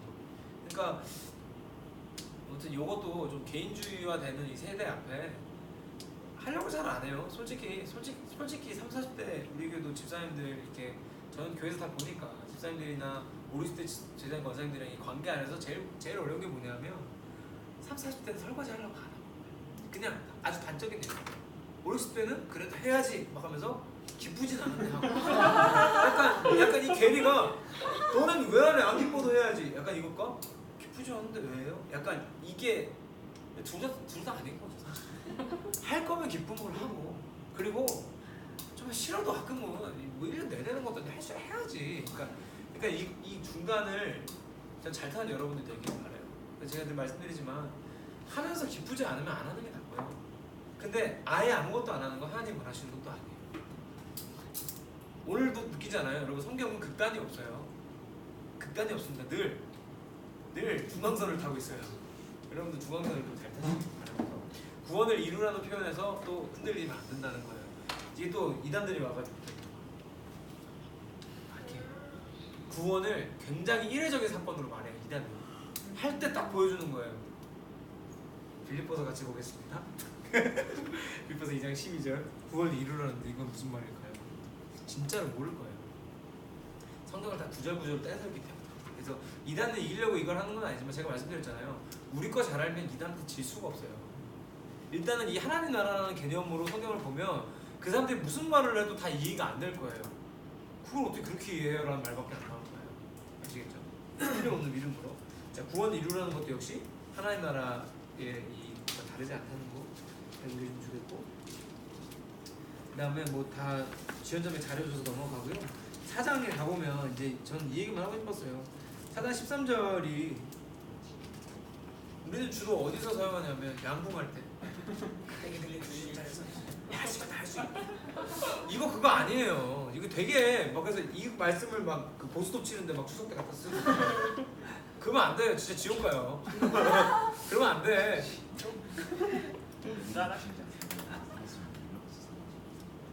그러니까 그리스도에서는 내가 모든 걸 살 수 있다. 빌립보서 4장 13절 이게 진짜 사람들이 정말 많이 외우고 저도 20살 때 사실 똑같았던 것 같아요. 그래서 성경은 뺏어 보면 안 돼요. 앞뒤로 봐야지. 근데 여러분도 그냥 제가 다른 말 안 하고 앞뒤만 읽어봐도 그 말이 아닌 거 알지 않겠어요? 지금 이 말이 뭐냐 하면 빌립보 사람들이 보내준 거예요. 나 쓰라고. 너네가 보내준 건 고맙지만 자 그러나 너네도 생각해. 나는 궁핍해도 괜찮아. 그리고 궁핍하지 않아도 상관없어. 나는 모든 걸 할 수 있어. 이 말이에요 지금. 나는 예수님 안에서 모든 걸 할 수 있어. 그러니까 얘 왜 말하고 있는 거냐면 부담을 가지고 계속 보낼까봐 하는 말이에요. 바울이. 그러니까 지금 어떻게 보면 선물 받고 답장 보낸 거예요 지금. 근데 너를 부담 갖고 계속 보내지 않아도 돼. 왜냐하면 난 예수님 안에서 뭐든지 할 수 있거든. 무슨 말이에요? 난 예수님 안에서 고스톱을 칠 수 있거든. 양궁을 할 수 있거든. 이 말이 아니라 난 예수님 안에서 하나님이 맡기신 일을 돈이 있든 없든 이룰 수 있거든이라는 지금 말을 하고 있는 거잖아요. 그러니까 만약에 내가 이 활 쏘는 게 하나님의 일의 측면에서 그 말씀을 썼다면 맞는 거예요. 근데 단순히 그냥 무슨 긍정의 마냥 무슨 할 수 있다라는 건 틀린 거예요. 나는 하나님의 일을 할 수 있다. 할 수 있다라는 표현으로 주의 일을 행하라라고 가는 게 맞는 거예요. 집에서 한번 들으세요. 저에게 1원을 선물해 주십시오. 그래서 그런 말씀이라는 걸 꼭 잘 이해하시면 좋겠어요. 근데 여러분도 주변에 교회 다니는 사람들 얘기해보면 이거 100% 다 그렇게 알고 있을걸요? 취직할 때 막 이력서 쓰면서 내가 모든 것을 할 수 있는 뭐 한올이 작년 얘기지만 수험생들 원서 쓰면서 원서 써놓고서 이제 한올이 막 실기장 들어가서 내가 모든 것을 할 수 있느니라. 그러니까 이게 어떻게 갖다 쓰느냐의 문제이기는 하지만 그냥 내가 원하는 것을 이루는 데 쓰는 말은 아니라고요. 그래서 이것만 좀 잘 알고 가도 저는 빌립보서는 다 알고 있다고 생각합니다. 빌립보서 4장 13절만 잘 이해해도 네, 넘어갈게요. 골로새서 제가 읽었는데 이제 골로새서로 그 복중에서 쓴 편지인가요? 아닙니다. 아니에요? 네. 얘기는 없는 자, 것 같고. 빌립보서, 빌레몬서, 빌레몬, 에베소서 아닌데? 골로새서 맞아요. 옥중서진 맞아요. 네, 헷갈렸어. 그래서 지금 빌립보서, 골로새서, 에베소서 다 옥중서진이고 아직 우리가 아는 것 중에 빌레몬서까지 4권. 궁금해서 여쭤봤어요. 맞아요? 네. 그 골로새서도 딱히 막 그렇게 불편한 내용 없이 되게 골로새 교회에 되게 권면은 하는데 그렇게 어렵거나 불편한 내용은 없어요. 봐봐요. 여러분 읽어보니까 알겠죠. 성경은 무조건 어려운 책이 아니에요. 안 읽으니까 어려운 거죠. 제가 개인적으로 느껴지는 거는 골로새 교회에 쓰는 편지인데 되게 그 이제 막 자라나는 신앙처럼 신앙인들에게 쓰는 편지 같았어요. 되게 말 편지 내용들이. 그래서 1장 보면은 이제 골로새 교회가 이제 믿음이 자라나는 거에 대해서 축복하고 되게 하나님께 감사하다 이런 내용으로 인사를 먼저 하고, 그 다음에 이제 근데 그 교회 안에서 공동체 안에서 머리 되는 하나님이다를 1장에서 설명을 해요. 그래서 이 하나님이 교회의 머리 되고 이제 우리는 몸이라고 그런 얘기가 있죠? 있습니다. 네, 있죠. 여기서 네, 그런 얘기를 하는데 여기서 되게 좋았던 말씀은 15절에 그는 보이지 아니하는 하나님의 형상이시요 모든 피조물보다 먼저 나신 이시니 하는 게 되게 말씀이 되게 은혜로웠어요. 하나님은 눈앞에 보이지 않지만 형상으로 나타나신 게 예수님이라는 이런 얘기고 그 예수님이 우리 교회의 머리 됨이라 이런 것들을 골로새 교회에 전달하는 메시지처럼 느껴졌고 2장에는 이제 그 다음에 그 예수님이 우리를 위해 우리의 죄 때문에 죽으심으로 얻게 된 우리의 자유함, 제사함 그런 것들에 대해서 얘기해 주는 것처럼 느껴졌어요. 그리고 이제 그 옛사람의 모습이 죽고 2장에서 후반부에 그리스도와 함께하는 새로운 사람의 모습에 대해서 이제 그리스도와 함께 죽었는데 어찌 세상 사는 것과 같이 규례에 순종하느냐. 특히 골로새서에서 되게 중요시하는 부분이 초등학문에 대한 거짓 이제 교훈이나 사상 이런 것들을 되게 경계하고 있었거든요. 그래서 너희는 그리스도와 함께 죽었는데 왜 그것들을 더 믿고 그것들을 규례를 더 따르느냐 약간 이런 식으로처럼 들렸고 3장 여기서 잠깐만 어려울까봐 초등학문이라고 표현된 내용이 뭐냐면 이 당시에 있던 철학들이에요. 그러니까 이 당시에 있던 다른 학문들을 다 까는 거예요, 바울이. 초등학교에서 나면 거예요. 그 다음에 3장에는 그런 것들 말고 이제 하늘의 것에 소망을 두라. 그 다음에 땅의 것으로 살지 말라 하면서 이제 서로 용납하고 사랑하고 평강이 있는 이제 그런 교회가 되라고 이렇게 권면을 한 다음에 또 그 아까 찬혁이 형이 읽었던 구절 말씀이 나와요. 그 가정에 대한 비유. 아내들아 남편에게 복종하라. 남편들아 아내를 사랑하라. 뭐 자녀들아 부모에게 순종하라. 죽게 하듯 하라. 이런 것들을 이제 또 나오는 네, 얘기를 하고 비유적으로 얘기를 하고 그 다음에 4장에서는 이제 권면을 합니다. 그냥 감사해라. 하나님께 감사해라. 이런 식으로 권면하고 그 다음에 그리스도의 비밀을 너희가 아니까 잘 지켜서 행하고 소금의 맛을 낼 수 있는 그런 것들을 되게 복음의 전달자에 대한 권면을 하고 이제 끝인사 안녕하면서 이렇게 네, 아니야. 끝납니다. 골로새서. 느낀 점은 아까 처음에 말했던 것처럼 이제 막 시작하는 교회에 대한 편지라고 제 생각인데 그렇게 느껴졌고 그냥 그렇게 내용만 읽어서 네. 그러니까 이게 약간 서신서의 좀 단점이 아니라 좀 복음서와의 차이점. 그러니까 우리는 복음서를 읽고 왔으니까 복음서의 차이점이라고 하면 굉장히 직관적으로 이해가 되는데 반해서 약간 그 수능으로 따지면 약간 비문학 느낌이에요. 직관적으로 이해는 되는데 이게 적용되고 은혜되는 데까지 조금 시간이 걸려요. 근데 예수님이 썼던 비유는 이게 비유에 대해서 이해가 되는 순간 소름 약간 이런 느낌이 있어요. 네, 그래서 약간 바울은 정말 목회자니까 이렇게 좀 권면하고 하는 내용들 잘 썼다는 것과 그리고 여러분도 보면 봐서 알지 모르겠지만 에베소서랑 골로새서 내용 비슷해요. 교회 머리냄 똑같이 나오고 관계에 대해서 똑같이 나와요. 그래서 이거는 바울이 자기 표절을 한 게 아니고 각자 교회에 필요한 내용을 써다 보니까 뭐 겹칠 수 있잖아요. 그렇게 이해하시면 자기 표절이 아니라는 거예요. 자기 표절 하면 좀 어때? 내 건데. 그렇습니다. 그러면서 이제 골로새서에서 228쪽 한번 보실래요? 여기는 한번 읽었으면 좋겠는데 여기 자 여러분도 느꼈는지 모르겠지만 바울 서신에 하나님 나라라는 표현이 거의 없어요. 로마서에도 그렇고 바울 서신에 하나님 나라라는 표현이 없어요. 그래서 이렇게 학문적으로 좀 어떻게까지 갔었냐면 예수 그리스도는 하나님 나라의 복음을 말하는데 바울은 십자가 복음만 말한다. 라고 이제 막 이렇게 논의도 되고 싸우기도 하고 그랬었어요. 학자들끼리. 그런데 아니에요.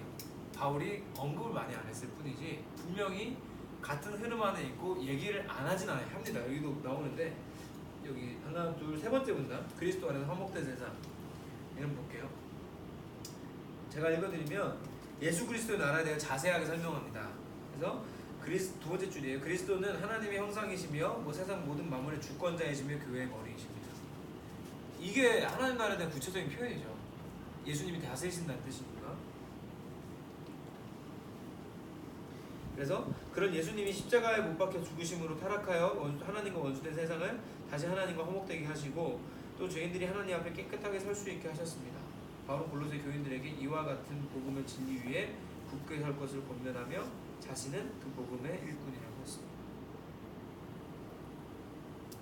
그러니까 바울은 하나님 나라를 모르는 게 아니에요. 알고 있습니다. 근데 다만 제 생각엔 그래요. 바울이 쓴 성경이 이것들 다 서신이고 편지다 보니까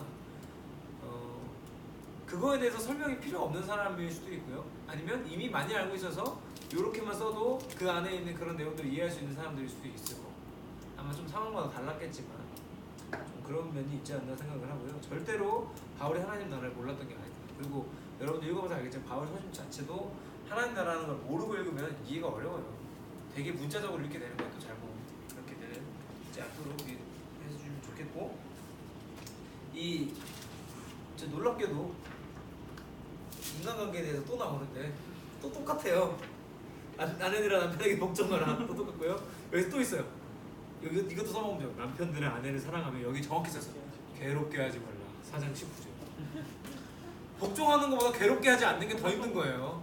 내 말을 듣는데 이 사람을 괴롭지 않게 하려면 내가 좋은 것만 시켜야 되는 거 아니에요. 이게 상식적인 거예요. 부부관계는. 이거 다음에 새출모에서 설교해야 돼요. 찍어서 남편들한테 보내시라. 그래서 골로새서는 제가 아까도 말씀드렸지만 성경은 안 읽어서 어렵지 읽으면 안 어려워요. 읽으면 안 어려워서 할 수 있어요. 자 마지막 데살로니가. 근데요, 이것도 마찬가지로 뭐 별다른 그런 적용 같은 거를 저는 찾지 못했어요. 왜냐면 딱 떨어지는 말씀이라서. 데살로니가 뭐 네. 너무 성경이 재밌었나 보다. 이게 한 3번을 읽었는데 내용이 다 똑같더라고요. 그냥 이렇게 막 감동이다 막 이런 게 없고요. 그냥 그래 없고요. 이렇구나. 네, 바울이 이거 보니까 전도 여행을 고린도에서 쓴 거더라고요. 보니까 쓴 편지인데 이제 제가 읽었던 부분 1장에서 4장까지는 뭐 이렇게 큰 내용은 없지만 이렇게 종말에 이제 대해서 그런 얘기를 되게 많이 썼어요. 성도들이 이제 주의 재림을 기다리며 거룩하게 살아가는 이런 메시지를 많이 담고 있는데 이제 1장에서 3장에는 교인들이 잘 따라줘서 자기가 전했는 말처럼 이렇게 잘 따라줘서 참 고맙다고 썼고요. 이게 4장, 5장은 되게 분량은 아니지만 거기서 되게 성적인 문제와 이제 사회적인 문제를 이렇게 다루고 또 세상 것에 따르지 말고 동요하지 말고 이렇게 뭐 혹시나 이렇게 100%가 아니니까 내가 이 편지를 씀으로 인해서 좀 더 퍼센트를 뭐라고 할까 확률을 그 단어가 생각이 안 나는데 네 맞습니다. 더 좋게 그리스도의 뭐라고 했지? 돌아오라고 다시 그렇게 편지를 쓴 것 같아요. 네, 거기까지입니다. 제가 생각했을 때는 막 정말 가까워졌으니까 막 빌빌거리지 말고 난 구원받았다 이렇게 하지 말고 이게 행동도 좀 똑바로 하라고 바울이 이렇게 쓴 것이니까. 아마 데살로니가 교인들한테 이런 말씀이 필요했겠죠. 근데 맞습니다. 기본적으로 데살로니가 교회 교인들은 좀 잘했던 사람들 같기는 해요. 수락까지 하고 한 번에 할게요. 저도 이어서 데살로니가 5장 마지막이랑 10절을 읽었는데요. 데살로니가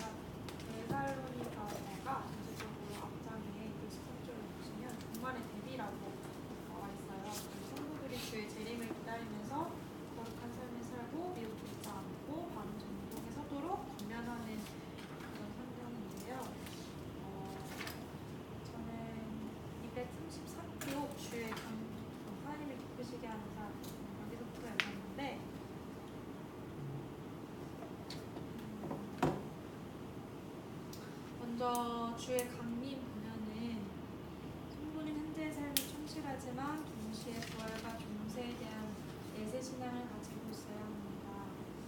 그리고 밑에서 네 번째 줄 보면 다음 5장 11절에서 11절에서 주의 강림을 기다리는 자세에 대해 말을 하는데 그 시기는 아무도 하나님이 다시 예수님께서 다시 강림하시는 것에 대해서 그 시기는 아무도 알지 못하고 도적같이 갑자기 임할 것이며 또 아무도 그 심판을 피할 수 없습니다. 그러므로 성도는 항상 깨어 준비하고 있으며 또 피차 권면하여 적을 세우도록 해야 합니다.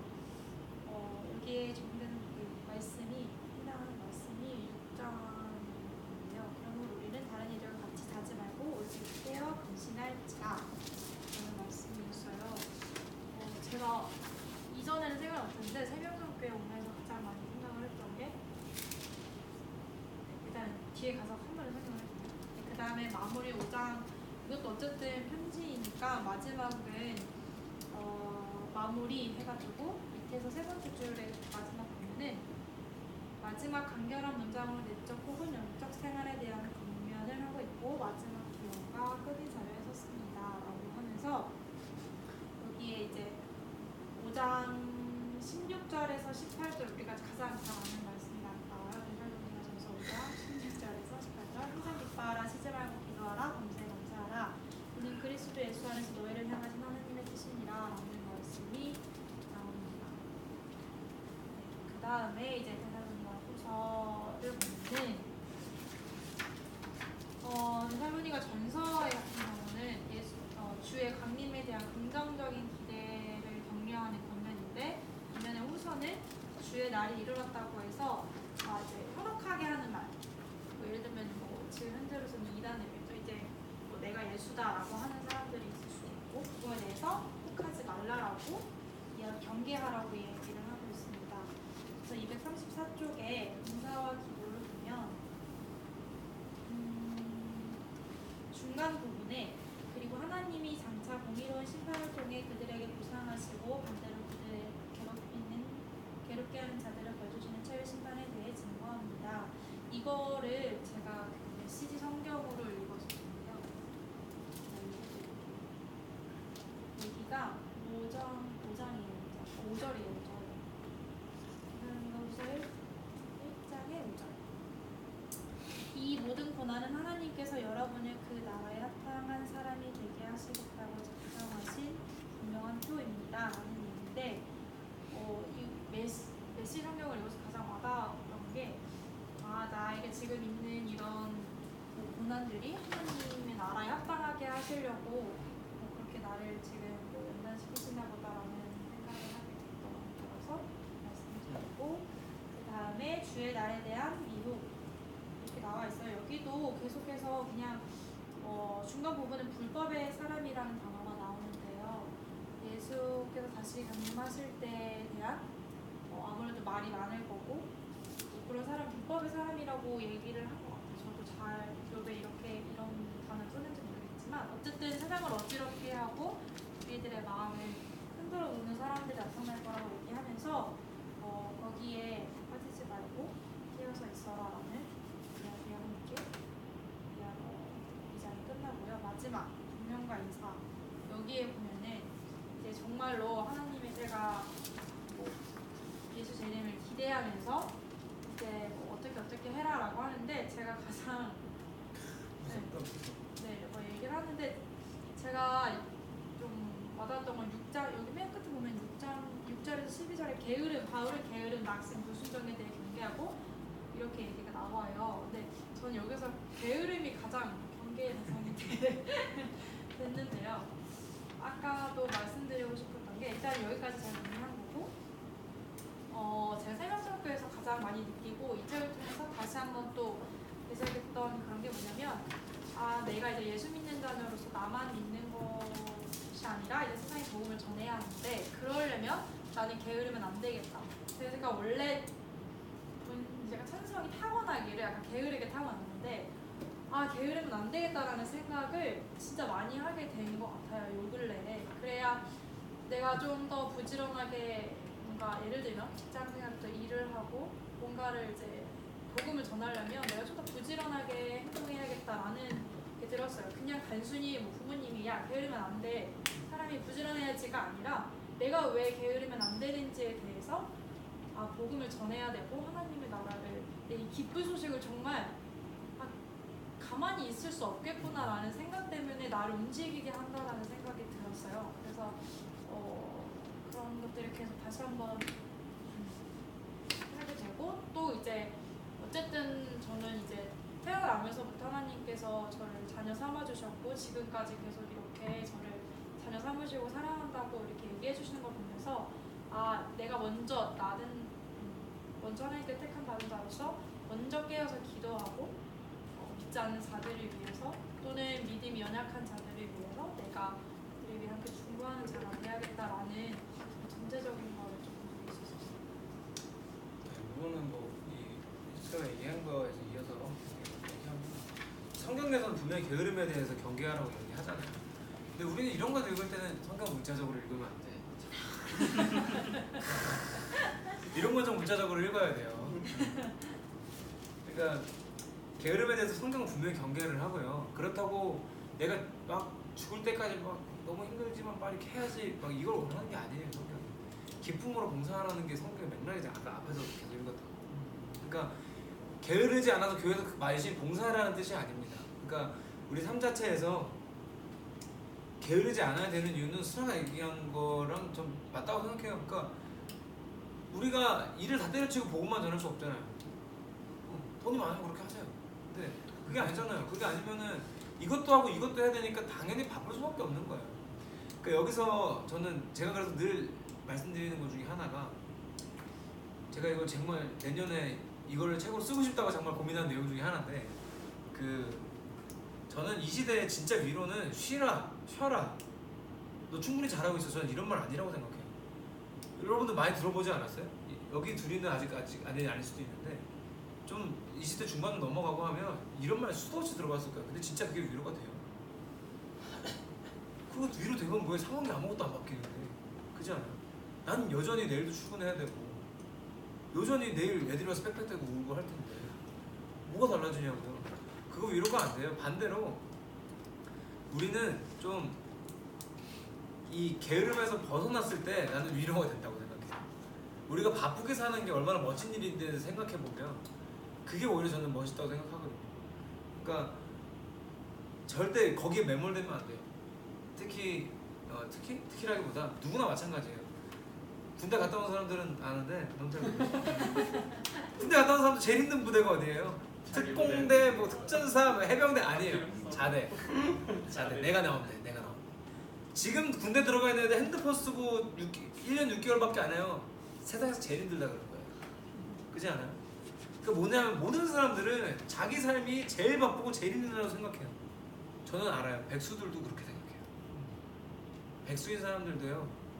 솔직히 미안한 얘기지만 이제 수라도 생활 좀 해봤잖아. 근데 진짜 미안한 얘기지만 집에서 이거는 전 다혜 증언으로 들었기 때문에 알아요. 다혜가 CPA 공부할 때, 욕 아니에요 CPA. CPA 공부할 때 집에서 엄마가 무슨 알바를 하겠어. 공부하는데 너 엄마 카드 딱 주고 공부만 해라. 공부만 하고 한 1년 몇 개월 했을 거예요. 내가 기억하기로. 힘들 게 하나도 없는데 너무 바쁘고 힘든 거야. 인간은 다 그래요. 자기 상황에 갇히면 내 상황이 제일 힘들고 바쁜 줄 알아요. 그거에 속으면 안 돼요. 그걸 속여야 세상이 뭐라고? 괜찮아, 잘하고 있어. 뭘 잘하고 있어? 안 잘하고 있어요. 별로 잘 안 하고 있어요, 대부분. 근데 다 자기 삶에만 매몰돼가지고 친구들 만나면 다 똑같은 얘기 하잖아요. 내가 제일 힘들어. 취직하면 취직해서 힘들고, 취직 안 하면 취직 안 해서 힘들고. 이게 세상이에요. 대학생은 대학생이라 힘들고, 대학 졸업하면 대학 졸업해서 힘들고. 미쳐도 이거 늘 힘들어. 근데 저는 그걸 극복하는 방법이 괜찮아, 잘하고 있어라는 위로가 아니라 게으르면 안 되라는 말이라고 생각해요. 거기서 끝나면 안 되고, 여러분들 주변에 보면 그러지 않아요? 이거 하는 사람이 이것도 하고 이거 하는 사람이 이것도 해요. 이거 하는 사람은 이것밖에는 못해요. 이거 하면서 죽으려고 그러는 사람. 근데 이걸 넘어서면 이게 아무것도 아닌다는 거예요. 저는 그래서 제 요즘의 삶을 견딜 수 있는 원동력이 이런 말이에요. 제가 그래서 하는 거예요. 진짜 사실 뭐 한 학기 내내 논문 부적 써서 통과 못하는 게 석사 논문인데, 신학교는 더 그래요. 왜냐하면 이게 나중에 20년 뒤에도 이걸 털어요. 특히 잘 나가면 목사님 좀 잘 나가면 이걸 털어요 사람들이. 그래서 페이스북 페이지에 신학 논문들 터는 페이지가 따로 있어요. 그래서 얼마나 표절했니 몇 프로니 같은 게 해가지고 진짜 끄집어내리고 이게 일상이에요. 그러니까 그냥 쓸 수 없어. 진짜 대충 쓰면 안 돼요. 큰일 나요. 큰일 나 진짜. 나중에 이게 30년 뒤에도 어떻게 될지 몰라요. 그러니까 한 학기 내내 이것만 붙잡고서도 못 써요. 심한 사람들. 그런데 막 이 상황에서 이걸 쓰려고 하니까 정말 이게 아무것도 아닌 거예요. 오히려 막 하고 남는 시간에 하고 막 하고 남는 시간에. 저는 여기서 좀 깨달았어요. 아, 게으르지 말라는 게 이런 거구나. 만약에 제가 논문 써야 되니까 교회에다가 얘기해서 평일에 하는 사람들 좀 더 내려놓고 주말에 나와서 열심히 하겠습니다. 평일엔 이거 쓰겠습니다. 쓸까요? 새벽기도 갔다 와서 일어나서 생각하겠죠. 아, 오늘은 시간이 있으니까 점심까지 좀 쉬었다가 써야겠다. 그러고 하루가 지나가겠죠. 해봐서 알잖아요. 대학생들 방학을 보내봐서 알잖아요. 방학에 뭔가 원대한 꿈꾸지 않았지만 정말 그렇게 아무것도 안 할 줄은 몰랐잖아. 그게 우리 인생이에요. 그래서 진짜 게으름을 경계하라는 거는 여러분 하루하루 진짜 소중하잖아요. 그냥 쓰지 마시고 그렇다고 미친듯이 바쁘게 막 꽉꽉 채워서 써라 라는 말이에요. 그 말이에요. 저는 추천해요. 제가 32년 동안 그렇게 살아보면서 깨달았어요. 32년 동안 32년 동안 해보면서 깨달았는데, 그러니까 여러분 할 수 있는 선에서는 좀 최선을 다해서 하는 게 여러분의 훗날을 위해서 가장 큰 정말 큰 도움이 될 겁니다. 파이팅입니다. 저는 그래서 여러분 이 자리에 나와 있는 걸 정말 응원합니다. 제가 빨리 마무리를 할게요. 데살로니가 전서 1장에서 아까 말한 대로 데살로니가 전서도 읽어보면 딱딱 떨어져서 사실 크게 설명이 필요 없는데 1장 3절이 저는 이게 전에도 제가 설교 한번 했던 부분이긴 한데 읽어보면 너희의 믿음의 역사와 사랑의 수고와 우리 주 예수 그리스도에 대한 소망의 인내를 우리 하나님 아버지 앞에서 끊임없이 기억하면 여기서 믿음 소망 사랑이 또 나와요. 쓰라고 새로 하면 안 되는데 초등부에 설교했던 거 이상하다. 너희의 잡아요. 믿음 소망 사랑이 어떻게 되는지 알아요? 믿음에는 역사가 필요하고요. 자, 믿음의 역사가 뭐냐면 히스토리가 아니라 생각나? 히스토리가 아니라 눈에 보이는 사건. 믿음엔 역사가 필요해요. 그러니까 뭐냐면 믿음으로 가면 그 일이 일어난다는 뜻이에요. 그러니까 제발 이거를 소원이라고 해석하시면 안 됩니다. 믿음으로 뭔가 발을 내딛었을 때 하나님이 일하신다는 거예요. 예를 들어서 뭐 아주 좀 편협하게 보면 교회 안에서 난 이걸 할 수 있는 능력이 있는 사람이 아닌데 하겠다고 했을 때 하나님 만들어주시는 뭐 이런 것들 아주 작은 것들, 그런 것들. 그게 믿음의 역사고. 제 개인적인 간증으로는 제가 최근에 다시 꺼냈는데 2014년에 만든 제 얼굴 바뀐 현수막 얘기 저번에 했잖아요. 제가 그래서 여기서 얘기하면서 생각나서 찾아서 꺼내왔어요. 미쳤더라고. 어떻게 이런 말 썼지? 근데 정말 보면서 놀란 게 뭐였냐면 5번인가 6번이 그거예요. 저도 까먹고 살았는데 하나님의 방법대로 자녀를 양육하는 아버라고 써놨더라고요. 무슨 생각으로 저런 멋있는 말을 썼을까라는 생각이 진짜 지금 와서 들더라고요. 근데 진짜 자녀가 생기고 나니까 하나님 방법대로 키운다는 게 얼마나 어려운 줄 알겠어요. 근데 나는 어렵지만 이걸 만들어주신 분이 하나님이라는 걸 믿고 하면 된다는 게 이제 믿음의 역사라는 게 이거고요. 사랑의 수고, 이게 저는 핵심이라고 봐요. 사랑에는 수고가 따라요. 예수를 사랑하면 예수를 위해서 수고하게 된다고. 근데 우리 믿음, 소망, 사랑 중에 사랑이 제일이라는 것까지만 배우고 사랑의 수고가 따르는 거는 잘 생각하지 않아요. 사랑에는 수고가 따라요. 손이 고생한다는 뜻이에요. 수고.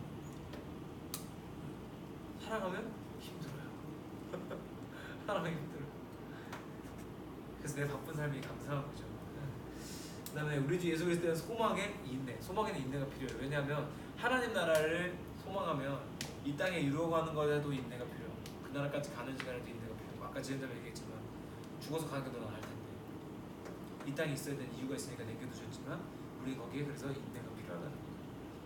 그래서 믿음, 소망, 사랑을 좀 이렇게 잘 정리해볼 수 있을 것 같아요. 자, 1장 넘어가고 시간 많이 가서 제가 빨리빨리 할게요. 그 다음에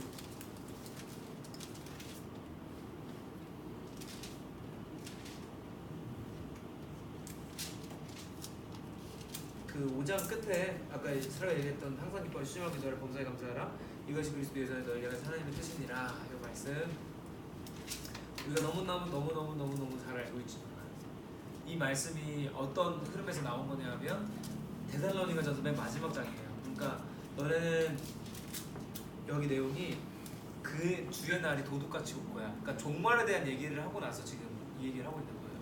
그러니까 무슨 얘기냐면 종말의 끝이 왔을 때, 그러니까 이 세상의 종말의 끝 무슨 말이야? 세상의 끝이 왔을 때, 세상의 종말이 왔을 때 우리가 상황이 막 쉬울 거라고 지금 성경에서 얘기하고 있지 않아요. 예를 들어서 사람들은 밤에 취해 있다, 밤에 속하였다, 막 이런 표현도 나와요. 그러니까 밤이 왔다는 거는 뭐 딱 그냥 생각해봐도 밤이 왔는데 좋은 건 아니잖아요. 근데 그 와중에도 이제 항상 기뻐하라라고 말하고 있는 게 의미가 있는 거예요. 그러니까 이 정말 어레이즈거든요. 어레이즈 기뻐하라인데 어레이즈 기뻐하라는 게 쉬운 일은 아닌데 더더욱 쉽지 않은 상황에서 하라고 있는 얘기라는 걸 조금 한 번만 더 생각해 보면 좋겠어요. 이 말씀이 우리는 너무 익숙하다 보니까 그냥 잊고 살아요 사실. 그 마치 문에 써 있는 단기시효와 같아요. 단기시효라고 썼는데 왜 이렇게 미냐? 왜 이렇게 미냐고요? 다 밀잖아요. 나만 그래요? 블랙울프 문에 분명히 풀이라고 써있는데 다 밀더라고요. 근데 마치 그것처럼 항상 기뻐하시며 기도하라 이게 너무 많이 들으니까 그냥 안 그래도 되는 것처럼 우리 살아요. 근데 이 종말의 때에도 기뻐하라고 했던 거를 생각해보면 우리가 한 번쯤 내일 한번 좀 생각해보면서 적용 한번 해보면 좋지 않겠습니까? 내일도 쉽지 않겠죠 여러분? 저 요즘에 평균 퇴근 시간이 11시예요. 출근 시간이 4시 반이에요. 행복하죠? 집에 가면은 육아, 퇴근이 없는 삶. 와우, 너무 좋아. 예, 집에서도 목욕시켜야 돼 사람이. 혼자 못 하거든요 와이프가.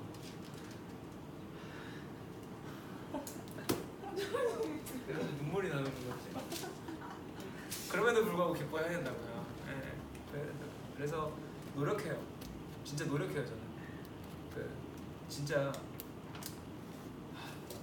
목욕할 때 사랑이 참 가만히 있으면 얼마나 좋을까.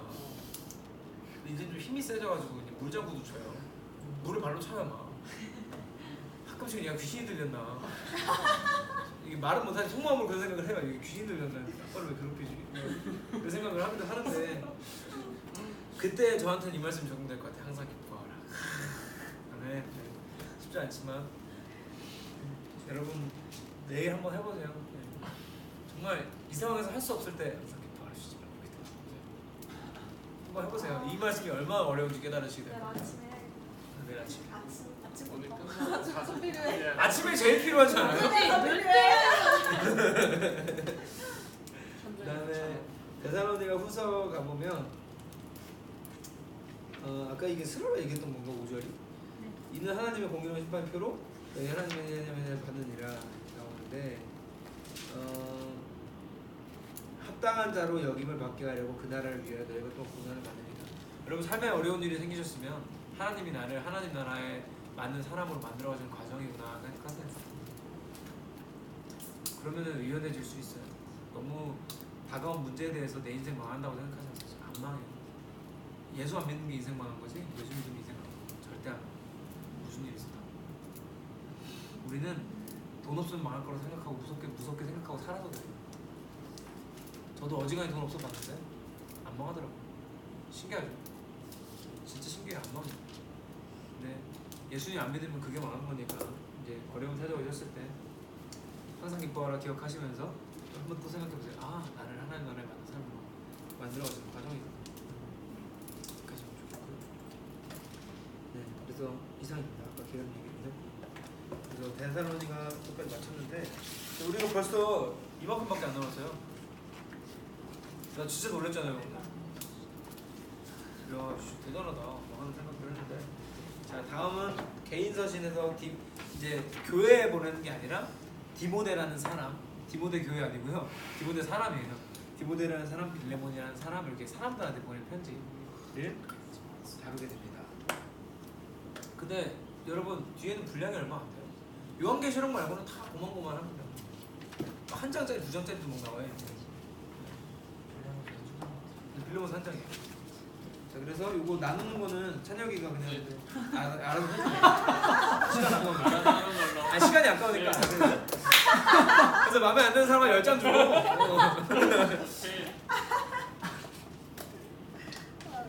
주시면 될 것 같고요. 짧게 질문 받고 마무리할게요. 그리고 힘들어 질문 할 것 같긴 한데. 그럴 줄 알았어요. 지금 질문하면 다 째려볼 거잖아요. 여기 째려보고. 쉬는 시간에 질문하고. 그래서 오늘 읽은 것들까지 해서 잘 하면 좋겠고, 그다음에 우리 이거 마칠 때 책거리 한번 합시다. 마칠 때. 아니 이거 마칠 때. 책거리라고. 마칠 기념으로 맛있는 거 먹는 날. 북파티? 북엔드 파티. 책거리는 모르는구나. 거래? 거래? 나는 또 책거리. 나도. 책거리. 나도 축구 선수 유니폼 교환하는 것처럼 서로 이제 책 거래하자. 서로 쓴 거. 뭐가 서로 쓰는 저는 이거 끝나고 나면 이거 잘라가지고 아이패드로 스캔 뜨려고요. 가지고 있어요. 종이책 가져오기 싫어서 그래요. 집에 책이 너무 많아. 종이책이 좋더라고요. 아 좋긴 좋은데 이젠 더 이상 뭐 수용이 안 돼요. 버려야 돼요. 다 버려야 돼요. 가지고 좋겠고, 다음 주 성경 잘 읽으시면 좋겠고, 여러분 오늘 하세요. 바쁘니까 오늘 하세요. 항상 기뻐라. 자, 그냥 모이고. 좋겠습니다. 누구지? 오늘 잘 기도 찬식이. 저예요? 찬승이. 사랑이 만드신 하나님 아버지 감사합니다. 오늘도 수요 예배 후 또 이렇게 청년들 모여 주의 말씀 나누게 하시고 피곤 가운데도 우리가 더욱더 힘을 내 주의 말씀을 사모하게 하시니 감사합니다. 우리가 어느 순간에도 주의 말씀을 사모하고 그 안에서 채워지는 기쁨과 또 하나님께서 주시는 은혜로 하루하루를 살아가기 원합니다. 주의 증인되는 일꾼으로 하나님 아버지 앞으로 우리에게 맡겨진 삶을 살아가게 하시고 또 다음 주 한 주 돌아오는 한 주에도 더욱더 은혜로 된 말씀 서로 나누고 간증하는 시간 될 수 있도록 도와주시옵소서. 모든 것 감사드리며 예수님의